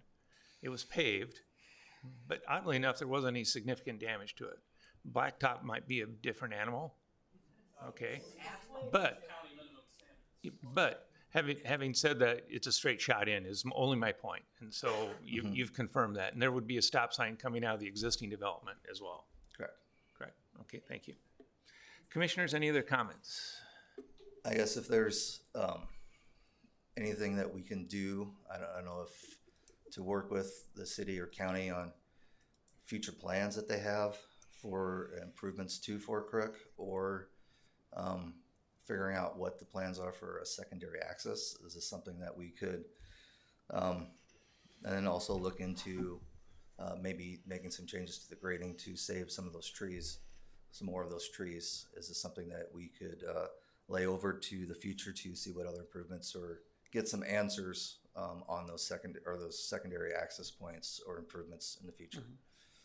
I mean, I think it'll give an opportunity to provide more answers to the neighbors and work more directly with the city, county, and state for those issues. And maybe it pushes all these neighbors, from what I hear from the meeting in Monday and from what they have said tonight, that they've tried to address these issues with the different municipalities. Maybe having a new developer come in and help maybe press those issues a little bit more. Maybe that'd be something that with the neighbors that we can get some more answers with them. Are you asking us to put a motion to extend this out, say, to the September meeting to give you 8 weeks to discuss with the county and maybe resolve some of these, or is that enough time for you? Yes, we'll start with those 8 weeks and see how much progress we can make with that. And we have, we have a lot of the phone numbers, addresses, and names of a lot of these neighbors to work directly with them as well. All right. Question for staff, and Tammy, if you could put back the aerial with the satellite view. Again, the initial plan development, if you can go out just a little bit, we got stubbed roads where typically you'd have the next neighborhood adjoining it. As I recall, you've got Darling International to the north, which probably will not have any more housing development going in there, so it's not likely we're going to have more housing to the north. I guess to the south, where we've got Highway 34 came across. If the issue is with Fort Crook South, and we deny this based upon the current traffic and the bottleneck, what does that mean for us with further development between Normandy Hills here and the land to the south? As I recall discussions when Cedarview went in, although there is stub streets to the vacant property to the south of Normandy Hills and to the west or east of Cedarview. The discussion was that without an access point to the south or maybe over to Fifth Street, we wouldn't be in favor of additional development down there. It's reached its point as far as the new neighborhoods there with traffic, and I don't recall if the timing of that and how that corresponded with the road situation. It was Cedarview probably came in after those plans were made, so the decision was made at the time that nothing more going to the north. Everything else would. There would at least have to be an access point to the south or again to the east on Fifth Street.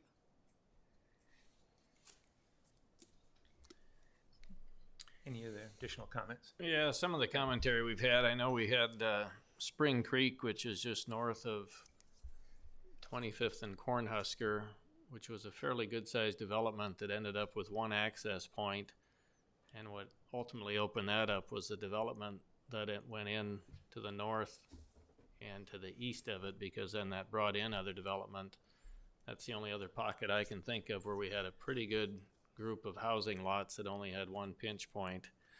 And appreciate all the concerns you've raised on this bottleneck, but it just seems like the city does need to figure out with the county, we can't have all of this other land cut off either for future development to the south there or even to the east. And again, appreciating the topography may not allow for more development, and having the Darling plant there to the north and the east, people may not want to do future development there with the smells that come from the plant. But I think immediately north, there's about 55 acres, I think, that's slated to be industrial as well, which, again, I'm not sure if some future access through the east side of that would help. But at this point, it seems like if our applicant is willing to work with the state and the city and the county on this for a couple more months, maybe we can get something figured out. All right.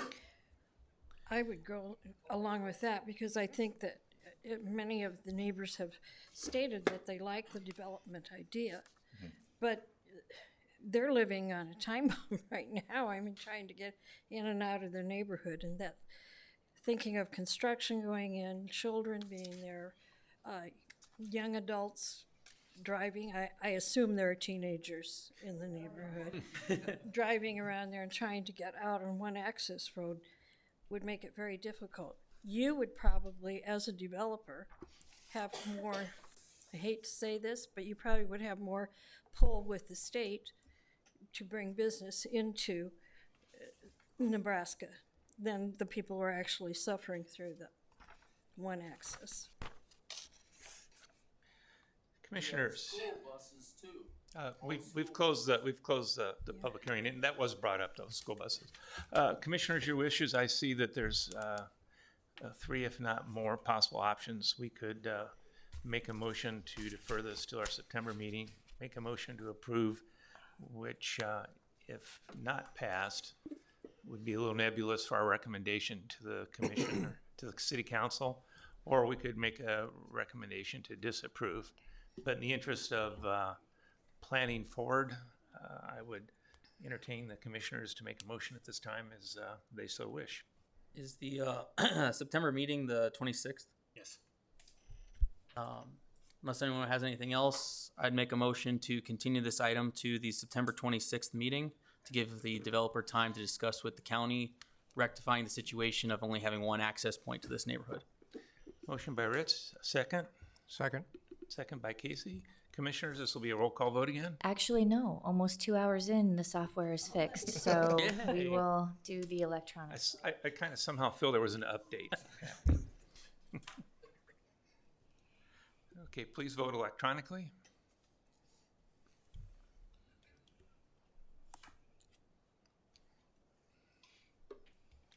Oops. Did yours come Sorry, up already? sorry. Yeah. Yeah. I've not received an option. Do we You have need to- to hit? I revote? haven't either. You have to refresh it if you haven't recently. Okay.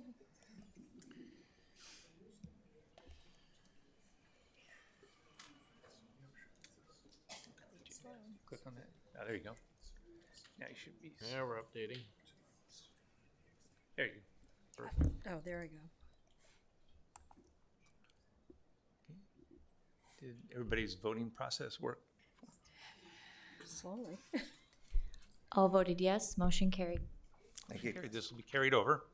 I want to thank both the applicant and the public for working together on this Thank you. and meeting and taking the time to discuss this. Thank you. It is approximately 8:50. As people exit the room, the people that are staying and commissioners as well, if you'd like to stand in place and stretch out a little bit, please feel free. We'll take a in-place 2-minute break. Don't wander too far. I'm afraid if I stand.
If you're in the audience, if you would kind of find an open seat, and we're going to start again shortly, please.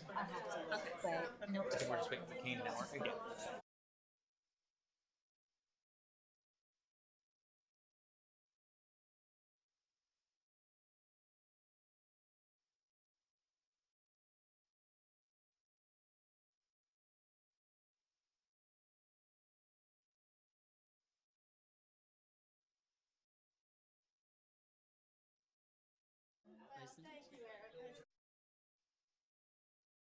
Here and just talking to us about this. Okay, we're getting to go, ready to go back into session. So if everybody would please find your seats, please.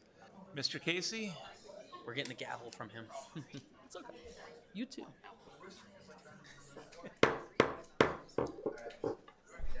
Had to try that.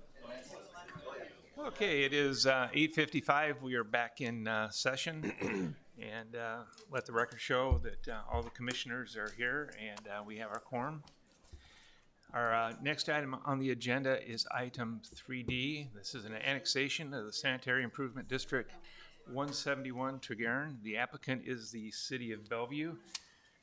Annexations are a little bit different than zoning, so I want to highlight two things. One is that where prior we had to have a vote of 4 out of 5, annexations require a vote of 3 of 5 for our recommendation to the city council, one way or the other on it. And also, since all the annexations are basically from here on out through our agenda, I'll turn it over to the applicant to make some early preliminary announcements and discussion points on all the annexations in general. So, Mr. Suchek. Thank you, Mr. Jacobson. As been stated previously for the Planning Commission, when we did other annexations, the current city administration has taken the view that annexations in general are beneficial to the city. They would like to bring as many people into the city, make it more cohesive rather than piecemeal here and there. So we are looking at this month and next month a total of 16 SIDs. There are 7 on the agenda tonight. There will be 9 next month. In the process of reviewing SIDs, we look at financial information regarding the SID and the cost of services that the city would end up providing to the residents of the SIDs. As far as these 7 go, the current or the 2019 assessed evaluation for these 7 areas, plus we also have a final one that is, I believe there were 9 non-SID lots or parcels that we refer to as unincorporated areas. These areas have a valuation of almost $330 million that, if approved, would be added to the city's tax base, generating more than $2 million in property taxes, as well as the property taxes that we might receive from the city or from the SIDs. The city also takes over their bond payments. Currently, there's nearly $13 million in outstanding indebtedness, and with annual payments of about $1.1 million.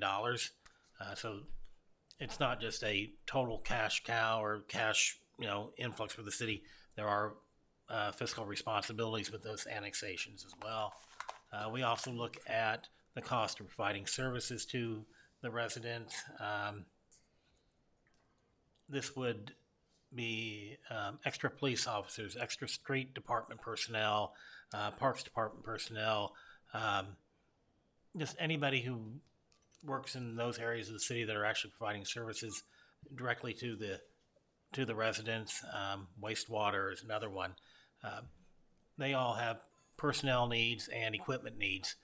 Those items are factored into the analysis of the SIDs, and through that analysis, it was, and this was reviewed again with our finance department.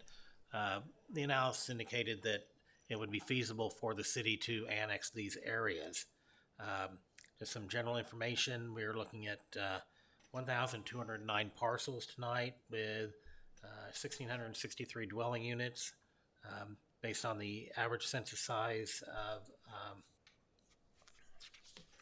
I didn't put that in the report, 2.62 persons per dwelling unit. I somehow left the number out of the report. It's nearly 4,000, in the area of 4,000 people. Sorry about that. As far as the departments, Parks Department indicated a need for a couple of additional people. Wastewater would need people as well. Police, library was concerned about loss of funding and the need for more funding for loss of funding from memberships, but a need for more funding for materials. Street department obviously could be maintaining the streets, maintenance, repairs, and plowing. police, again, would be responding to calls from these areas. So new residents will be receiving services from the city from all their departments. As far as effects on the residents, if this happens, one of the things that always comes up is trash pickup. The city has a contract with Papillion Sanitation. That is typically going to be a cost savings to the property owners, to the residents. They will be getting trash service through the city, paid on their MUD bill at what will probably be a lower cost than they're paying now for doing it individually. Sales tax, yes, residents will be paying sales tax for items that may be delivered to their residents, whereas they don't necessarily have to pay that right now. School districts, this annexation has absolutely no effect on school district boundaries. Planning, zoning, and building permits, everybody is already in our zoning jurisdiction, so building permits, planning, subdivision, everything is still going through the same process it has been before. Wastewater, residents will see a benefit here. Currently, they're paying City of Omaha sewer fees. Those drop by about $20 a month under the City of Bellevue's contract with Omaha for treatment of sewer. Residents would be able to run for city offices and vote in local elections. We heard a lot of that at previous annexations. We can't vote for anybody. You will be able to now. Lower fees for recreational programs in the library. I think the one thing that most people are concerned about, property taxes for all of the SIDs other than Pilgrim's Landing. The tax levy will go down as a result of this annexation based on current levies and current valuations. And even with Pilgrim's Landing, their levy based on a $100,000 valuation would go up by $34.22 total for that $100,000. So it's not a great impact to Pilgrim's Landing as far as taxes. Plus the other benefits, cheaper things with trash and wastewater, I think they would also come out ahead as with the other ones would. I think if we want to get into the specifics as far as the effect of property taxes on each of the SIDs, we can do that when we get to each of those for the public hearing. But I think what we'll do, with the chairs go on, we're taking each of these individually. We'll start with SID 171, Tregarin, and move on through numerically, and finishing up with those 9 unincorporated lots that I mentioned. One other thing, I mentioned the trash service that Papillion Sanitation has. Somebody had emailed me, and I don't know if that person is here tonight, about they have a contract with, it said 265 Williamsburg has a contract with Papillion Sanitation. That written into that contract is an automatic cancellation clause, so that goes away when the city starts taking over trash service. So. Okay, great, thank you. A couple points of order on this. We will go in order. Pilgrim's Landing is 3G in the order. It's the fourth one. Yes. Fourth one. And we also then, when we get to SID 183, we have that new piece of information on it. Next item on our agenda is item 3D. This is a request to annex Sanitary Improvement District 171, Tregarin. The applicant has made their statement. We'll open it up for public hearing. Is there anybody wanting to speak for or against annexation for SID 171? If you would sign in at the podium and state your name and address. Thank you. I have a long name. Mr. Chairman, members of the board, my name is John Fullenkamp, 11440 West Center Road, and I'm an attorney.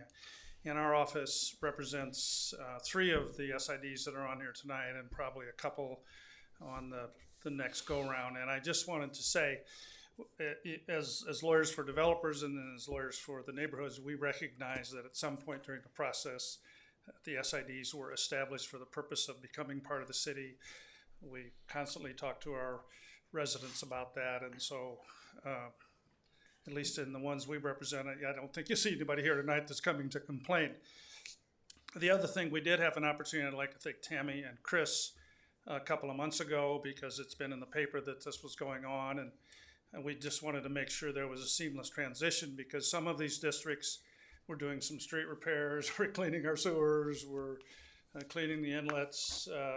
So you will see activity in these districts now and between the time the annexations are final, which I understand may be serially in late October, early November. So we will have to go through the budget process again this year. But I did want to come down and publicly tell you that we had an opportunity to meet with your staff and talk about what we were doing, so that when this came, they were very helpful to us. We told them what's going on, and so that's really all I have to say.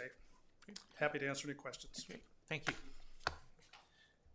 Is there anybody else that wants to come forward to speak in favor or against the annexation for SIDs 171? Seeing no one else coming forward, I will close the public hearing and turn it over to the applicant for rebuttal.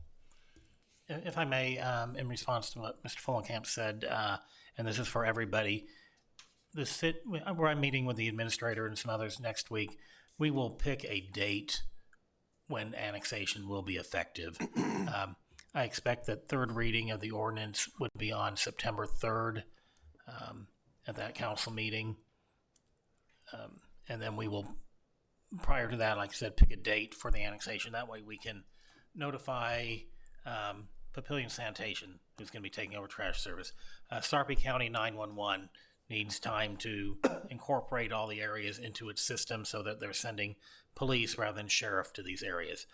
So things need to be done after the actual ordinance is passed, prior to the annexation being effective. So like I said, we will, in the next week or so, be coming up with that specific date that the annexations will be effective. Great, thank you. Commissioners, wishes, questions? Motion? I would make the motion for approval of the annex of Sanitary Improvement District 171 based upon compatibility with surrounding neighborhood, lack of perceived negative impact, and conformance with zoning ordinance and comprehensive plan. Motion to approve by Casey. Do we have a Second. second? Second by Kane. We will be voting electronically, is that correct? And there it is, thank you.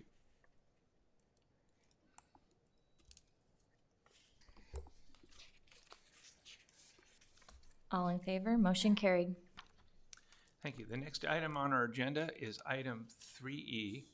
This is a request to annex Sanitary Improvement District 177, Fox Ridge Estates. The applicant is the City of Bellevue. Any new information? No. Okay, thank you. So based on no information, I will open it up to the public for testimony either for and against. This is SID District 177. If you would step forward, sign in, state your name. Already signed in. Thank you. Rick Holcroft, 13701 South 37th Circle, and SID Board Chairman. I just have two things for the commission. The first is to point out a current maintenance project for street repair of 6 specific areas totaling about $50,000. We've been in touch with the city engineer, Mr. Dean Dunn, and we are submitting the paperwork to seek city approval to continue that project, and we would like to get it under contract and started before before annexation. The second item is that we have a current contract with a landscaper, and it runs through 2021, so we'd be interested in understanding what happens with that contract. That's all I have. Great, thank you. Staff, Mr. Suchek. Do you have a copy, or can you get me a copy of that contract? Yes, I don't have one here, but I can. Okay, could you send that to, I don't know. You got my email on a letter, I believe. If you have that, if you can just email it to me. Okay. Thank you. Any other comments by the city? Oh, did you want to speak in favor or against? Yes, sir. Well, I have a question. Okay. And I'm signed in. You need to sign in, okay. I am. And your name, just for the record? Philip Van Dyke, 13902 South 41st Street. I'm with the Fox Ridge Estates Homeowners Association. We have some questions with regards to the level and frequency of services that we have now, and what changes those are going to be, what changes will occur to those once the annexation is done. If this is not the proper forum for that, please let me know. I'll be glad to take it to the correct place. Do you, could you give us a little more Well, specifics specifically with regards to mowing of common areas, our entrance sign, snow removal, etc. If I may, snow removal, the street department will, once this is all done and before winter, will reorganize their routes, I'll say, so that they get everybody. Bellevue traditionally has very good snow removal. I've heard, so well, I know that they do. So hopefully that process will continue so that you get good snow removal just like everybody else does. Is it the HOA owns the common areas, or does the CID own the common areas? We had the common areas, and that's what the contractor for is with the. Okay. In case the microphone didn't pick it up, the SID has the common areas. Okay. The city will, they'll obviously become part of the city property. Are you primarily speaking around the pond and whatnot? Okay. That is one of the things that was mentioned specifically in the Parks Department report regarding maintenance of the pond area. They will mow that. It may not be as frequently as your current landscaper does. I would suggest maybe contacting our Parks Department to talk about that. We have, when Blackhawk was annexed, made an agreement with the HOA for continued maintenance of their park and upkeep. The HOA will be continuing to do a lot of that themselves, rather than, because they felt that they would do a better job than the city would, honestly. So I would, and this goes for all SIDs, if you've got common area that you're concerned about, I would contact our Public Works Department and talk to them about an agreement that was similar to the Blackhawk agreement.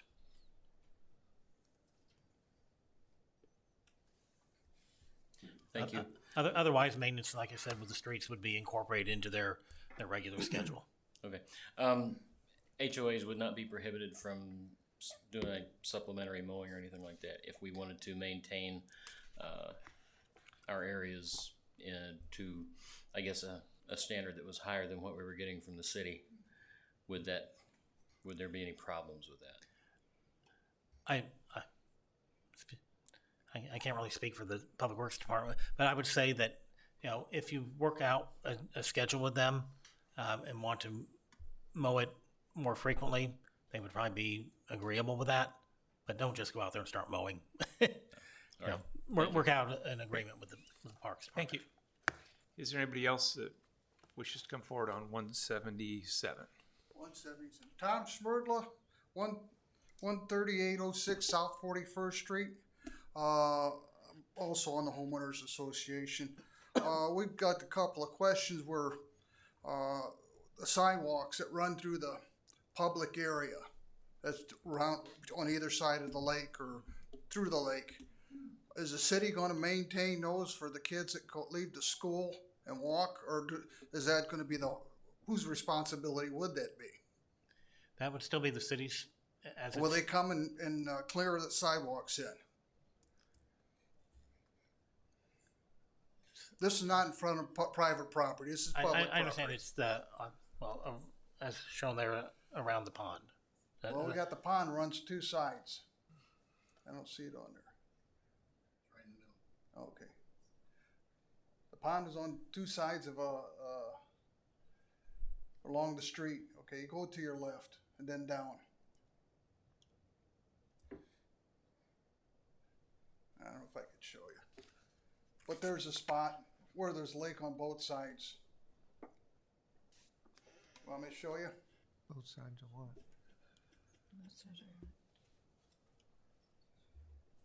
right through here.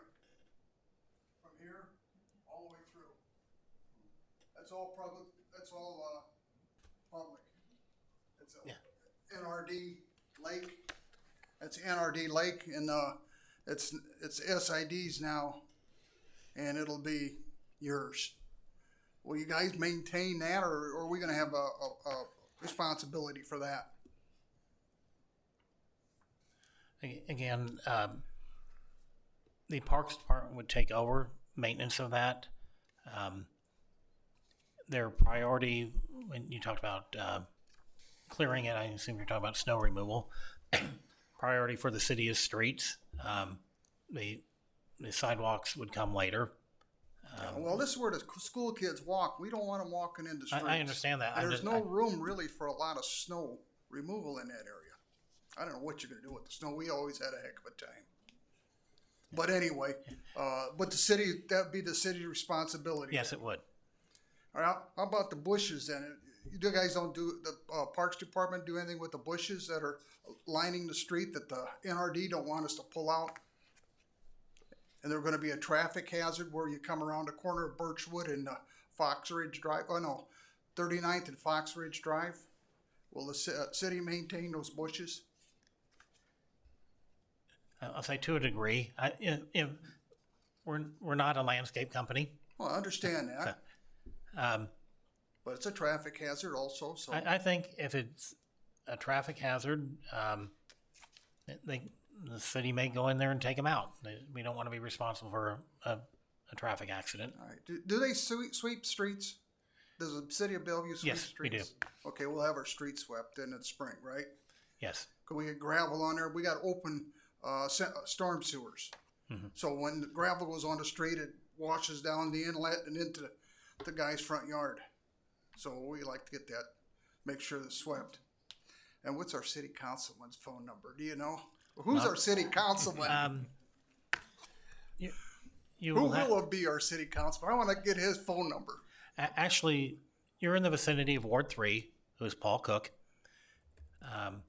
council member. We also have one council member who's at large elected throughout the city. That's Pat Shannon. I will tell you for everybody that after the annexations are done, the city will redistrict the wards. We have to keep them substantially equal in size, population. Sure. With all these people from the southwest area coming in, that Ward 3 would get too big as compared to the others. We will have to redistrict them. That'll probably be around the end of the year or the beginning of next year when that is done. But as of now, you're closest to Ward 3. Okay. Appreciate it. I'm for annexation, don't get me wrong. Okay. When you guys building a library? I don't know. Come on now, you guys got a library downtown. When do we get one out west? I don't have an answer for that one. Thank you. Thank you. Is there anybody else that'd like to come forward to testify either in favor or against SID 177? Annexation. Seeing nobody coming forward, I will close the public hearing. Applicant has made his rebuttals. No additional comments. Commissioners, your wishes.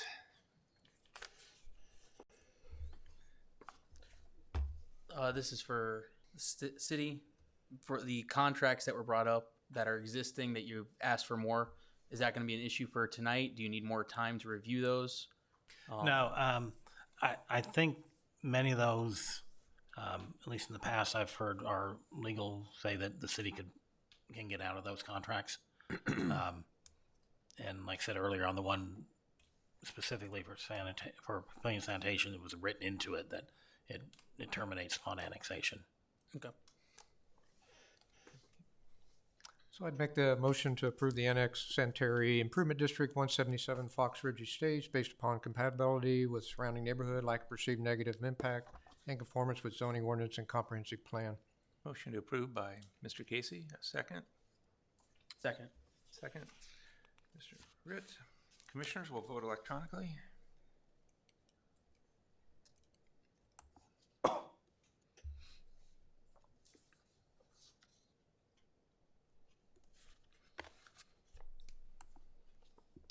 Nothing come up. There we go. All voted yes, motion carried. Thank you. Both on SID 171 and 177 our recommendation, whether it's approval or denial, will go to the city council on August 20th, and that will be true for all the annexations. And then the city council will have their own process to follow in terms of the number of hearings that they have. But August 20th will be the first time that they see it. No. It'll go for first reading on August 6th. August 20th will be second reading in the public hearing. And anybody who's got a property owner will get a notice from us again as well. Great. Stating that. Thank you for the clarification.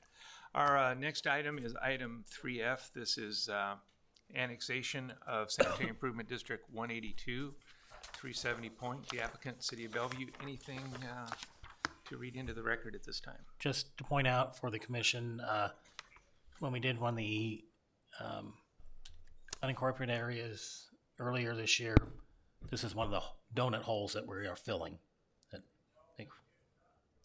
This is completely surrounded by the city at this point. Thank you.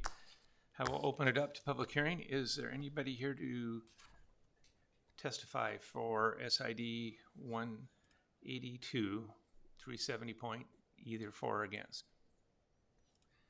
Seeing nobody coming forward, I will close the public hearing. No additional rebuttals from the city since there was no public hearing. Commissioners, your wishes? All right, questions, comments, motion? Motion to approve annex of Sanitary Improvement District 182, 370 Point, based upon, oops, where'd it go? Oh, there we go. Based upon the positive financial impact of the city and the natural growth of development of the city. Motion to approve by Mr. Casey. Second? Second. Second by Mr. Ritz. Commissioners will vote electronically.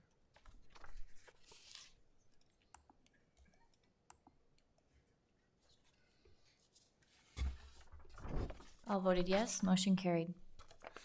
Next item on our agenda is item 3G. This is a request to annex Sanitary Improvement District 183 Pilgrim's Landing. Applicant again is the City of Bellevue. Is there additional information? Yes, I mentioned earlier an email that we received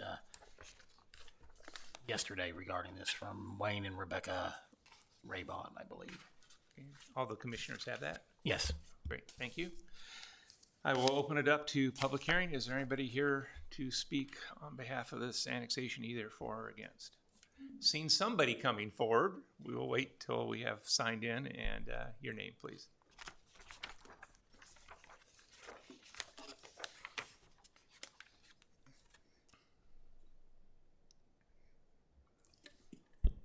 My name is Cindy Hudson, and I live in Pilgrim's Landing, 14217 South 21st Street. And you talked about them taking care of the commons area. Is there a way that a homeowner can have that land, or we already maintain it? There's a little flower bed, we mow it, there's a big wide NRD sidewalk, we shovel it. How does that work?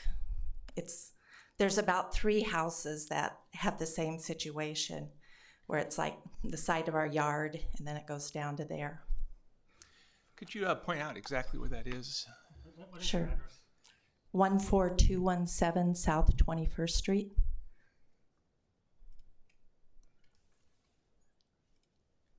I'm not super good with maps, but I'll give it a try. There we go. Is that correct? That's it. Great, thank you. Yeah, okay, so see that little black spot on the corner? That's like a little flower bed. And then all that land there, it's just that strip of land is kind of really like a commons area. Like when we moved there, it didn't really belong to us. We've always just taken care of it and stuff. And so we were wondering when it gets annexed, I don't know. Mr. Suchek. That is actually public right-of-way for Pilgrim Drive on the side of your house. I'm going to say, there is not a good chance that the city would turn that over to private property owners. We want to maintain the public right-of-way. We did speak with 2 people from your SID Tuesday regarding maintenance of the trail and things like that. And they were going to talk about getting a group of people together to help maintain both this part of the trail and the part that goes behind the townhomes further up on Pilgrim Drive. Okay. But as far as it being turned over to you, personally, becoming your property, I'm going to say no. There could be a chance that, like I mentioned earlier, working with our Parks Department for maintaining it, having a garden club, whatever type of thing, dealing with them on reaching an agreement to maintain it. Okay. We always just kind of feel like it's ours because we take care of it or whatever. So I just wondered what happened to that and if there was a way. But if you already spoke with some people, then I'm sure we'll hear about it. Okay, thank you. It was Mr. Smith and Jeff Smith. Okay. And Leonard, and I don't know his last name. Okay, thank you. Okay. Thank you. Is there anybody else that'd like to come forward to speak in favor or against annexation of SID 183? Seeing nobody coming forward, I will close the public hearing. Applicant, no additional comments or rebuttals. Commissioners, your wishes. Just to follow up on Ms. Hudson, your comment, I know the city where they own signs coming into the city where it says welcome to city limits. There are groups that volunteer to take care of those areas. We've got any number of parks where the city has been entering into agreements where there's volunteer groups that want to do more in parks in their neighborhood. Again, I think there'll be a great opportunity for you to volunteer, and the city will be happy to have you take care of some areas they won't have to take care of.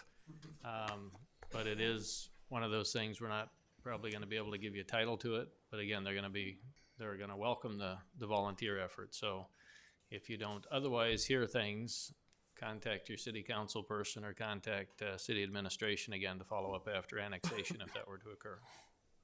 I did think of one more thing. Am I allowed to say it still? If you would, briefly. It's just about You need to come up to the microphone. I will ask you that. You're being live streamed all over Bellevue right now. The other thing was about the parking signs and their placement. So like after we're annexed, could we talk to somebody about that? Like the no parking signs?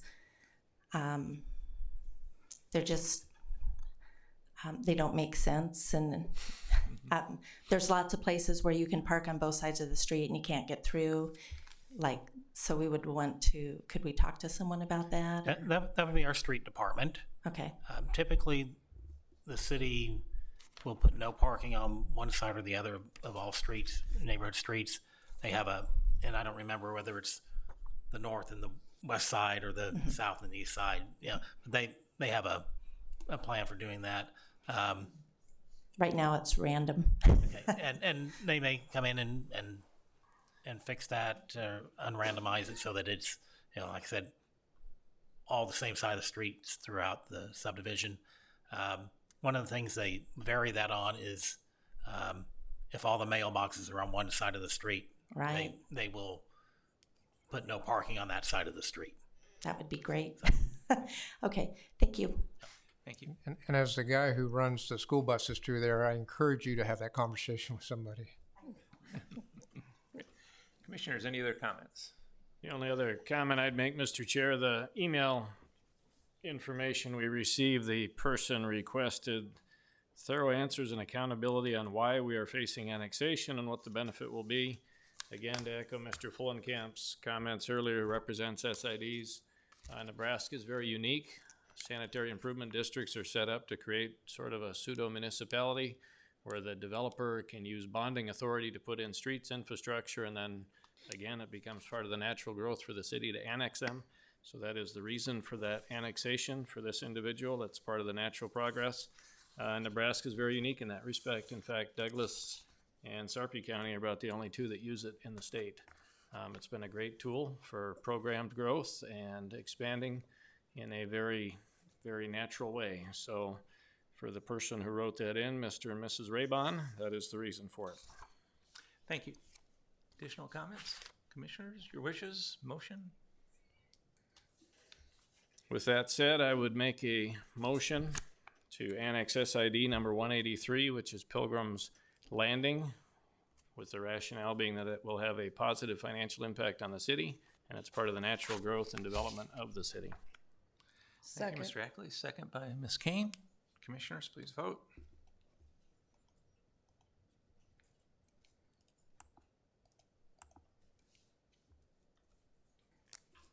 All voted yes. Motion carried. Thank you. And again, the reading sequence will be August 6th will be the first reading. Okay, great. Thank you. Our next item on the agenda is annexation of SID 186. Applicant, any additional comments? None? Hearing none. Open it up for public hearing. SID 186. Is there anybody wishing to speak for or against?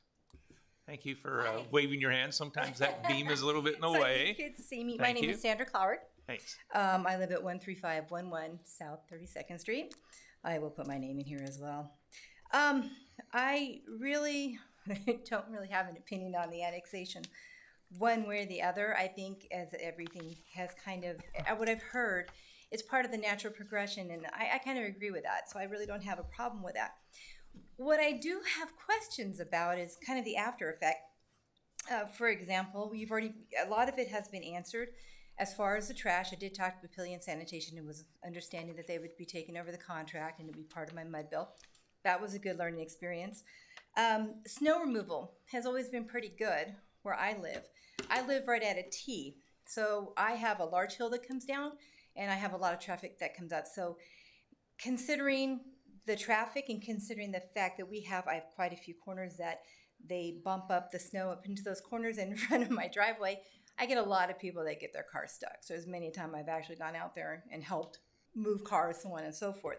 So that was a concern for me because I like to get out of my house and get out when necessary. The other thing was police.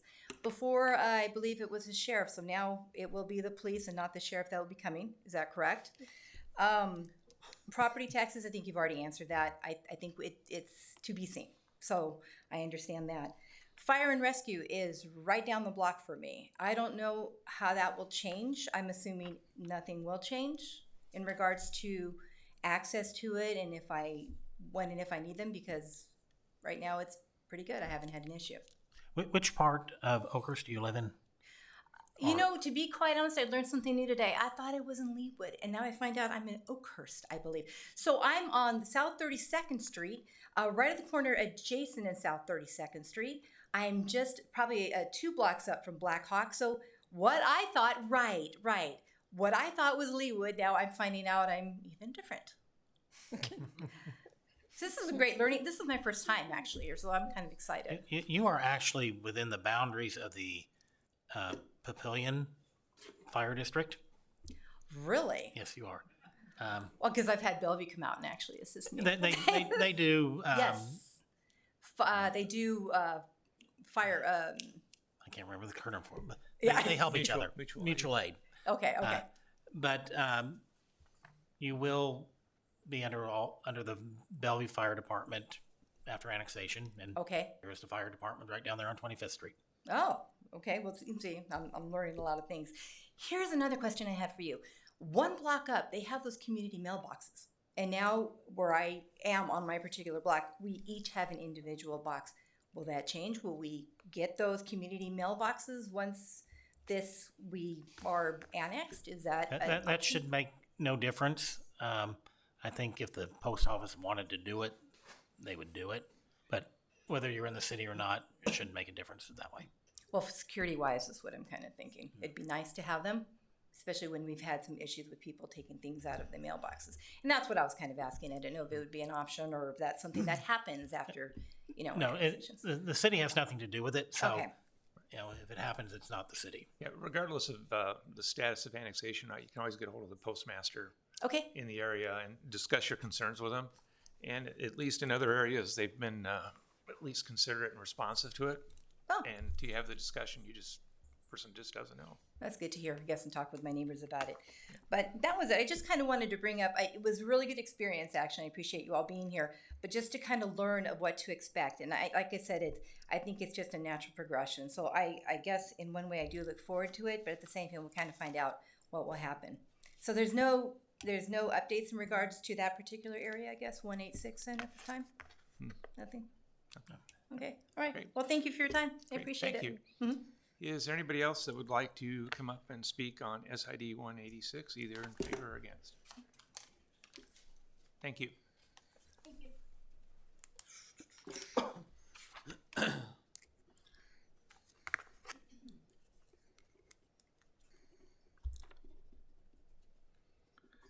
Okay, name's Frank McDaniel. I live at 13605 South 26th Street.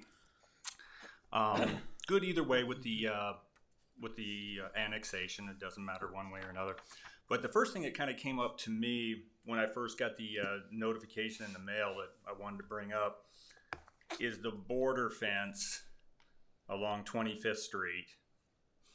Now, back in 2005, the CID replaced that fence for whatever reason. Really don't know. So my assumption has been pretty much that border fence has been maintained by the CID for the ever since it's been around. Now, with the annexation, is that picked up by the city or is that picked up by the homeowners themselves? Mr. Suchek. That's a good question. I've never had that question asked to me before. Okay. I'm going to say that you'd be probably better off doing it on your own. So I have had some small experience of it with a SID at 42nd to 48th and 370 on the north side, Fairview. So as you go through that area, you'll notice that there's a little valley and there's just a whole picket fence that the SID originally put in. Right. But they put it in as the development and then deeded it to the homeowners to own and maintain. And so it probably will take some careful reading of all your documentations to find out whether the SID truly owns that border fence around the SID or each homeowner has ended up with it as it wears out. So in the case of the SID that I was a part of, what happened is the homeowners actually found out they owned it, and they found out the hard way when there were some high winds coming through. Yeah, I say it's never been a problem, but something tells me it's going to be a problem. It probably bears some additional research, and I don't know if the city can assist with that or not. But it's probably digging into the SID documents that exist out there and going from there. That's all I got. Okay, thank you. All right. Is there anybody else willing to come up and talk about either for or against SID 186?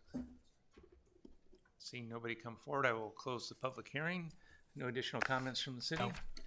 Commissioners, questions, comments, your wishes?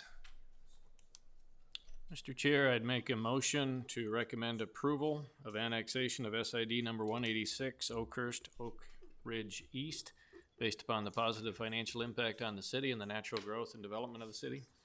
Second. By Ackley, second by Kane, is that correct? Yes. Casey.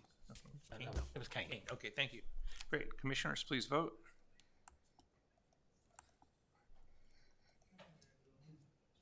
All voted yes. Motion carried. Thank you.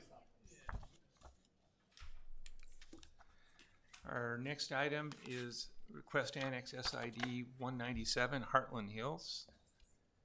City as the applicant. Any updates? None. Open it up for a public hearing. Is there anybody from the public wanting to step forward and make a comment either for or against?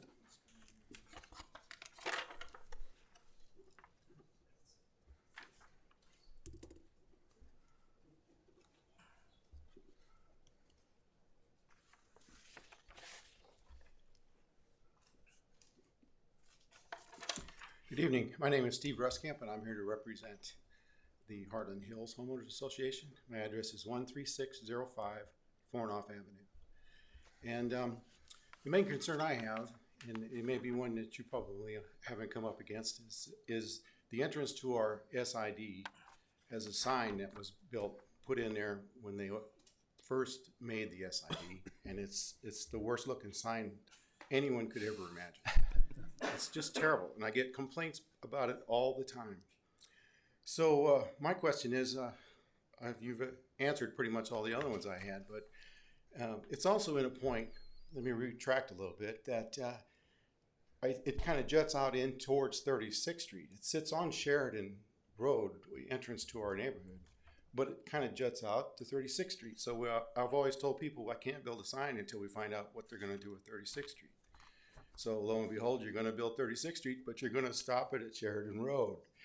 So I still don't know what's going to happen to that entrance. So my question is, 4 years from now, can the homeowners association go in and put a new entrance in to the entrance of a neighborhood at the time? The city does have provisions in our sign ordinance for subdivision signs being permitted. Although they are in the right of way, they're on public property.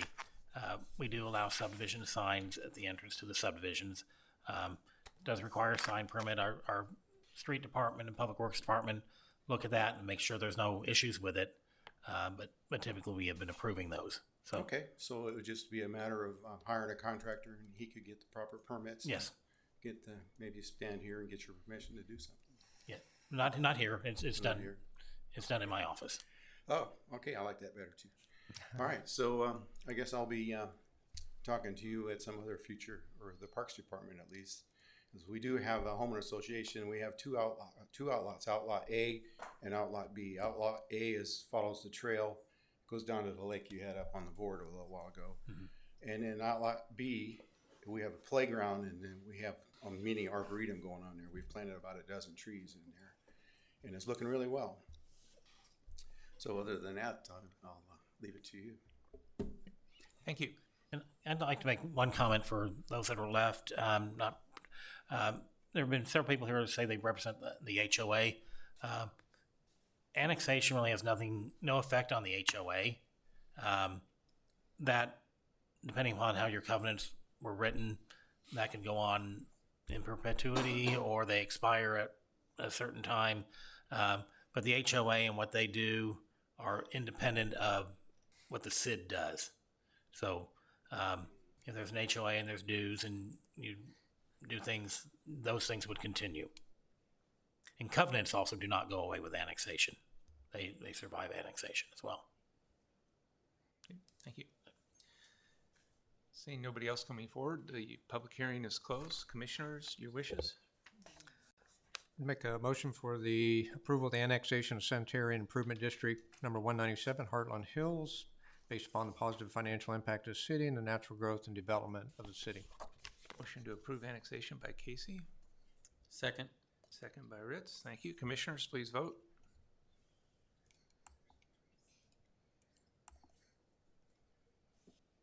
All voted yes, motion carried. Thank you. Next item on our agenda is request to annex Sanitary Improvement District 265, Williamsburg. Applicant again, City of Bellevue. Any updates? No. No? Great. Is there anybody wanting to come forward to testify either for or against the annexation of SID 265? Get signed in real quick. My name is Jesse Layton. I live at 14209 South 18th Street. And again, just more of a question. That you discussed the property tax rate, what overall for most of these SIDs would go down. What would there be any change to the process by which those property values are assessed? I believe right now that's through Sarpy County. Is there any change to that process now? That we would be no. Within The property valuations are established by the assessor's office for everywhere in the county, whether you're in the city or not. All right, that would be the only question I had. Thank you. Thank you. Is there anybody else that wants to step forward for SID 265? Seeing none, I will close the public hearing. Applicant, no more comments? Okay. Commissioners, your wishes? Discussion? Motion? Motion for approval of annexation of Sanitary Improvement District number 265, Williamsburg, based upon the positive financial impact of the city and the natural growth and development of the city. Motion to recommend approval by Commissioner Casey. Second. Second by Commissioner Hackley. Commissioners vote.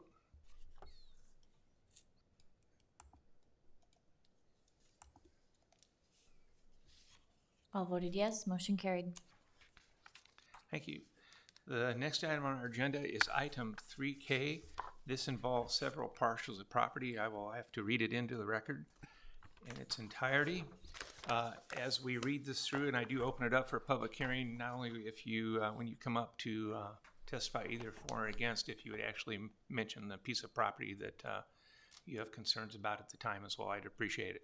This is an item to annex Lot 1, except part dedicated to the right-of-way Southwest Elementary School Addition and tax lot 2A, 2A2, located in the northwest quarter, section 15, township 13 north, range 13th east of the 6th prime meridian, part of lot 6 and part of lot 7, Tregerin Town Center, lot 10B and 11, located in the southwest quarter, section 10, township 13 north, range 13 east of the 6th prime meridian, tax lot 13, located in the northwest quarter, section 10, township 13 north, range 13th east of the 6th prime meridian. This is partial 010969381.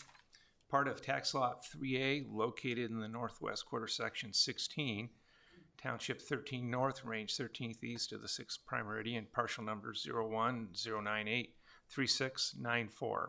Part of tax lot 3A, located in the northwest quarter, section 16, township 13 north, range 13th east of the 6th prime meridian, partial 011598421.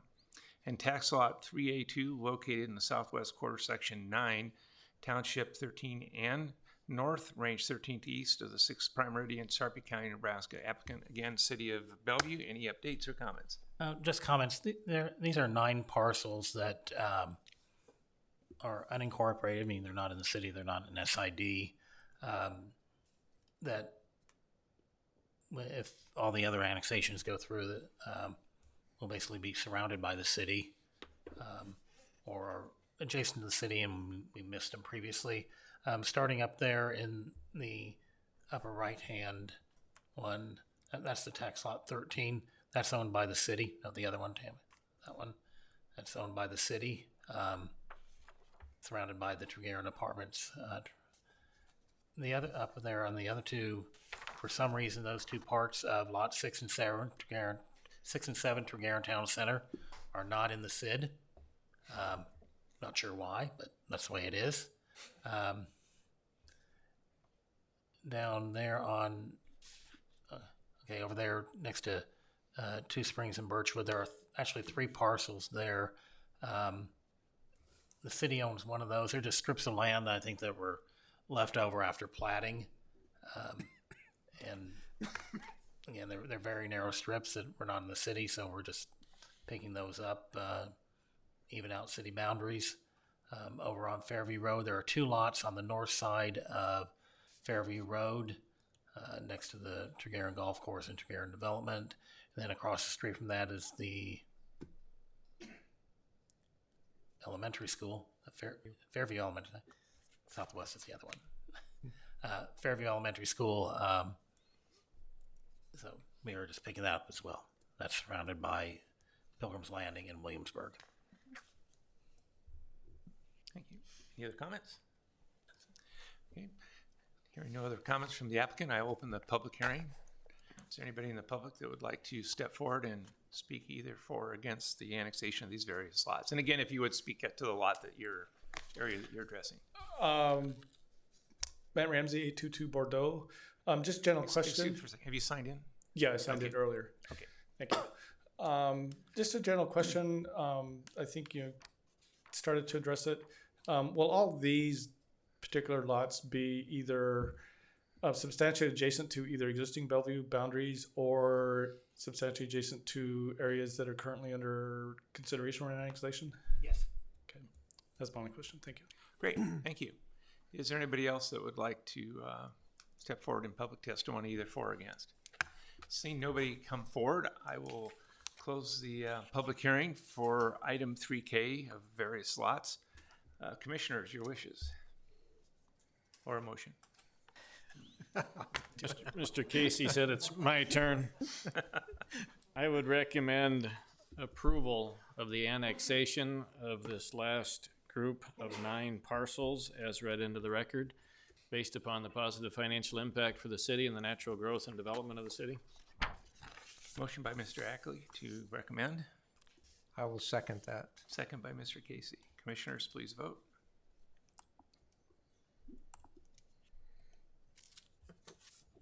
All voted yes, motion carried. Great. Thank you. That closes the public portion of our meeting. We will move to current business. Before we move to current business,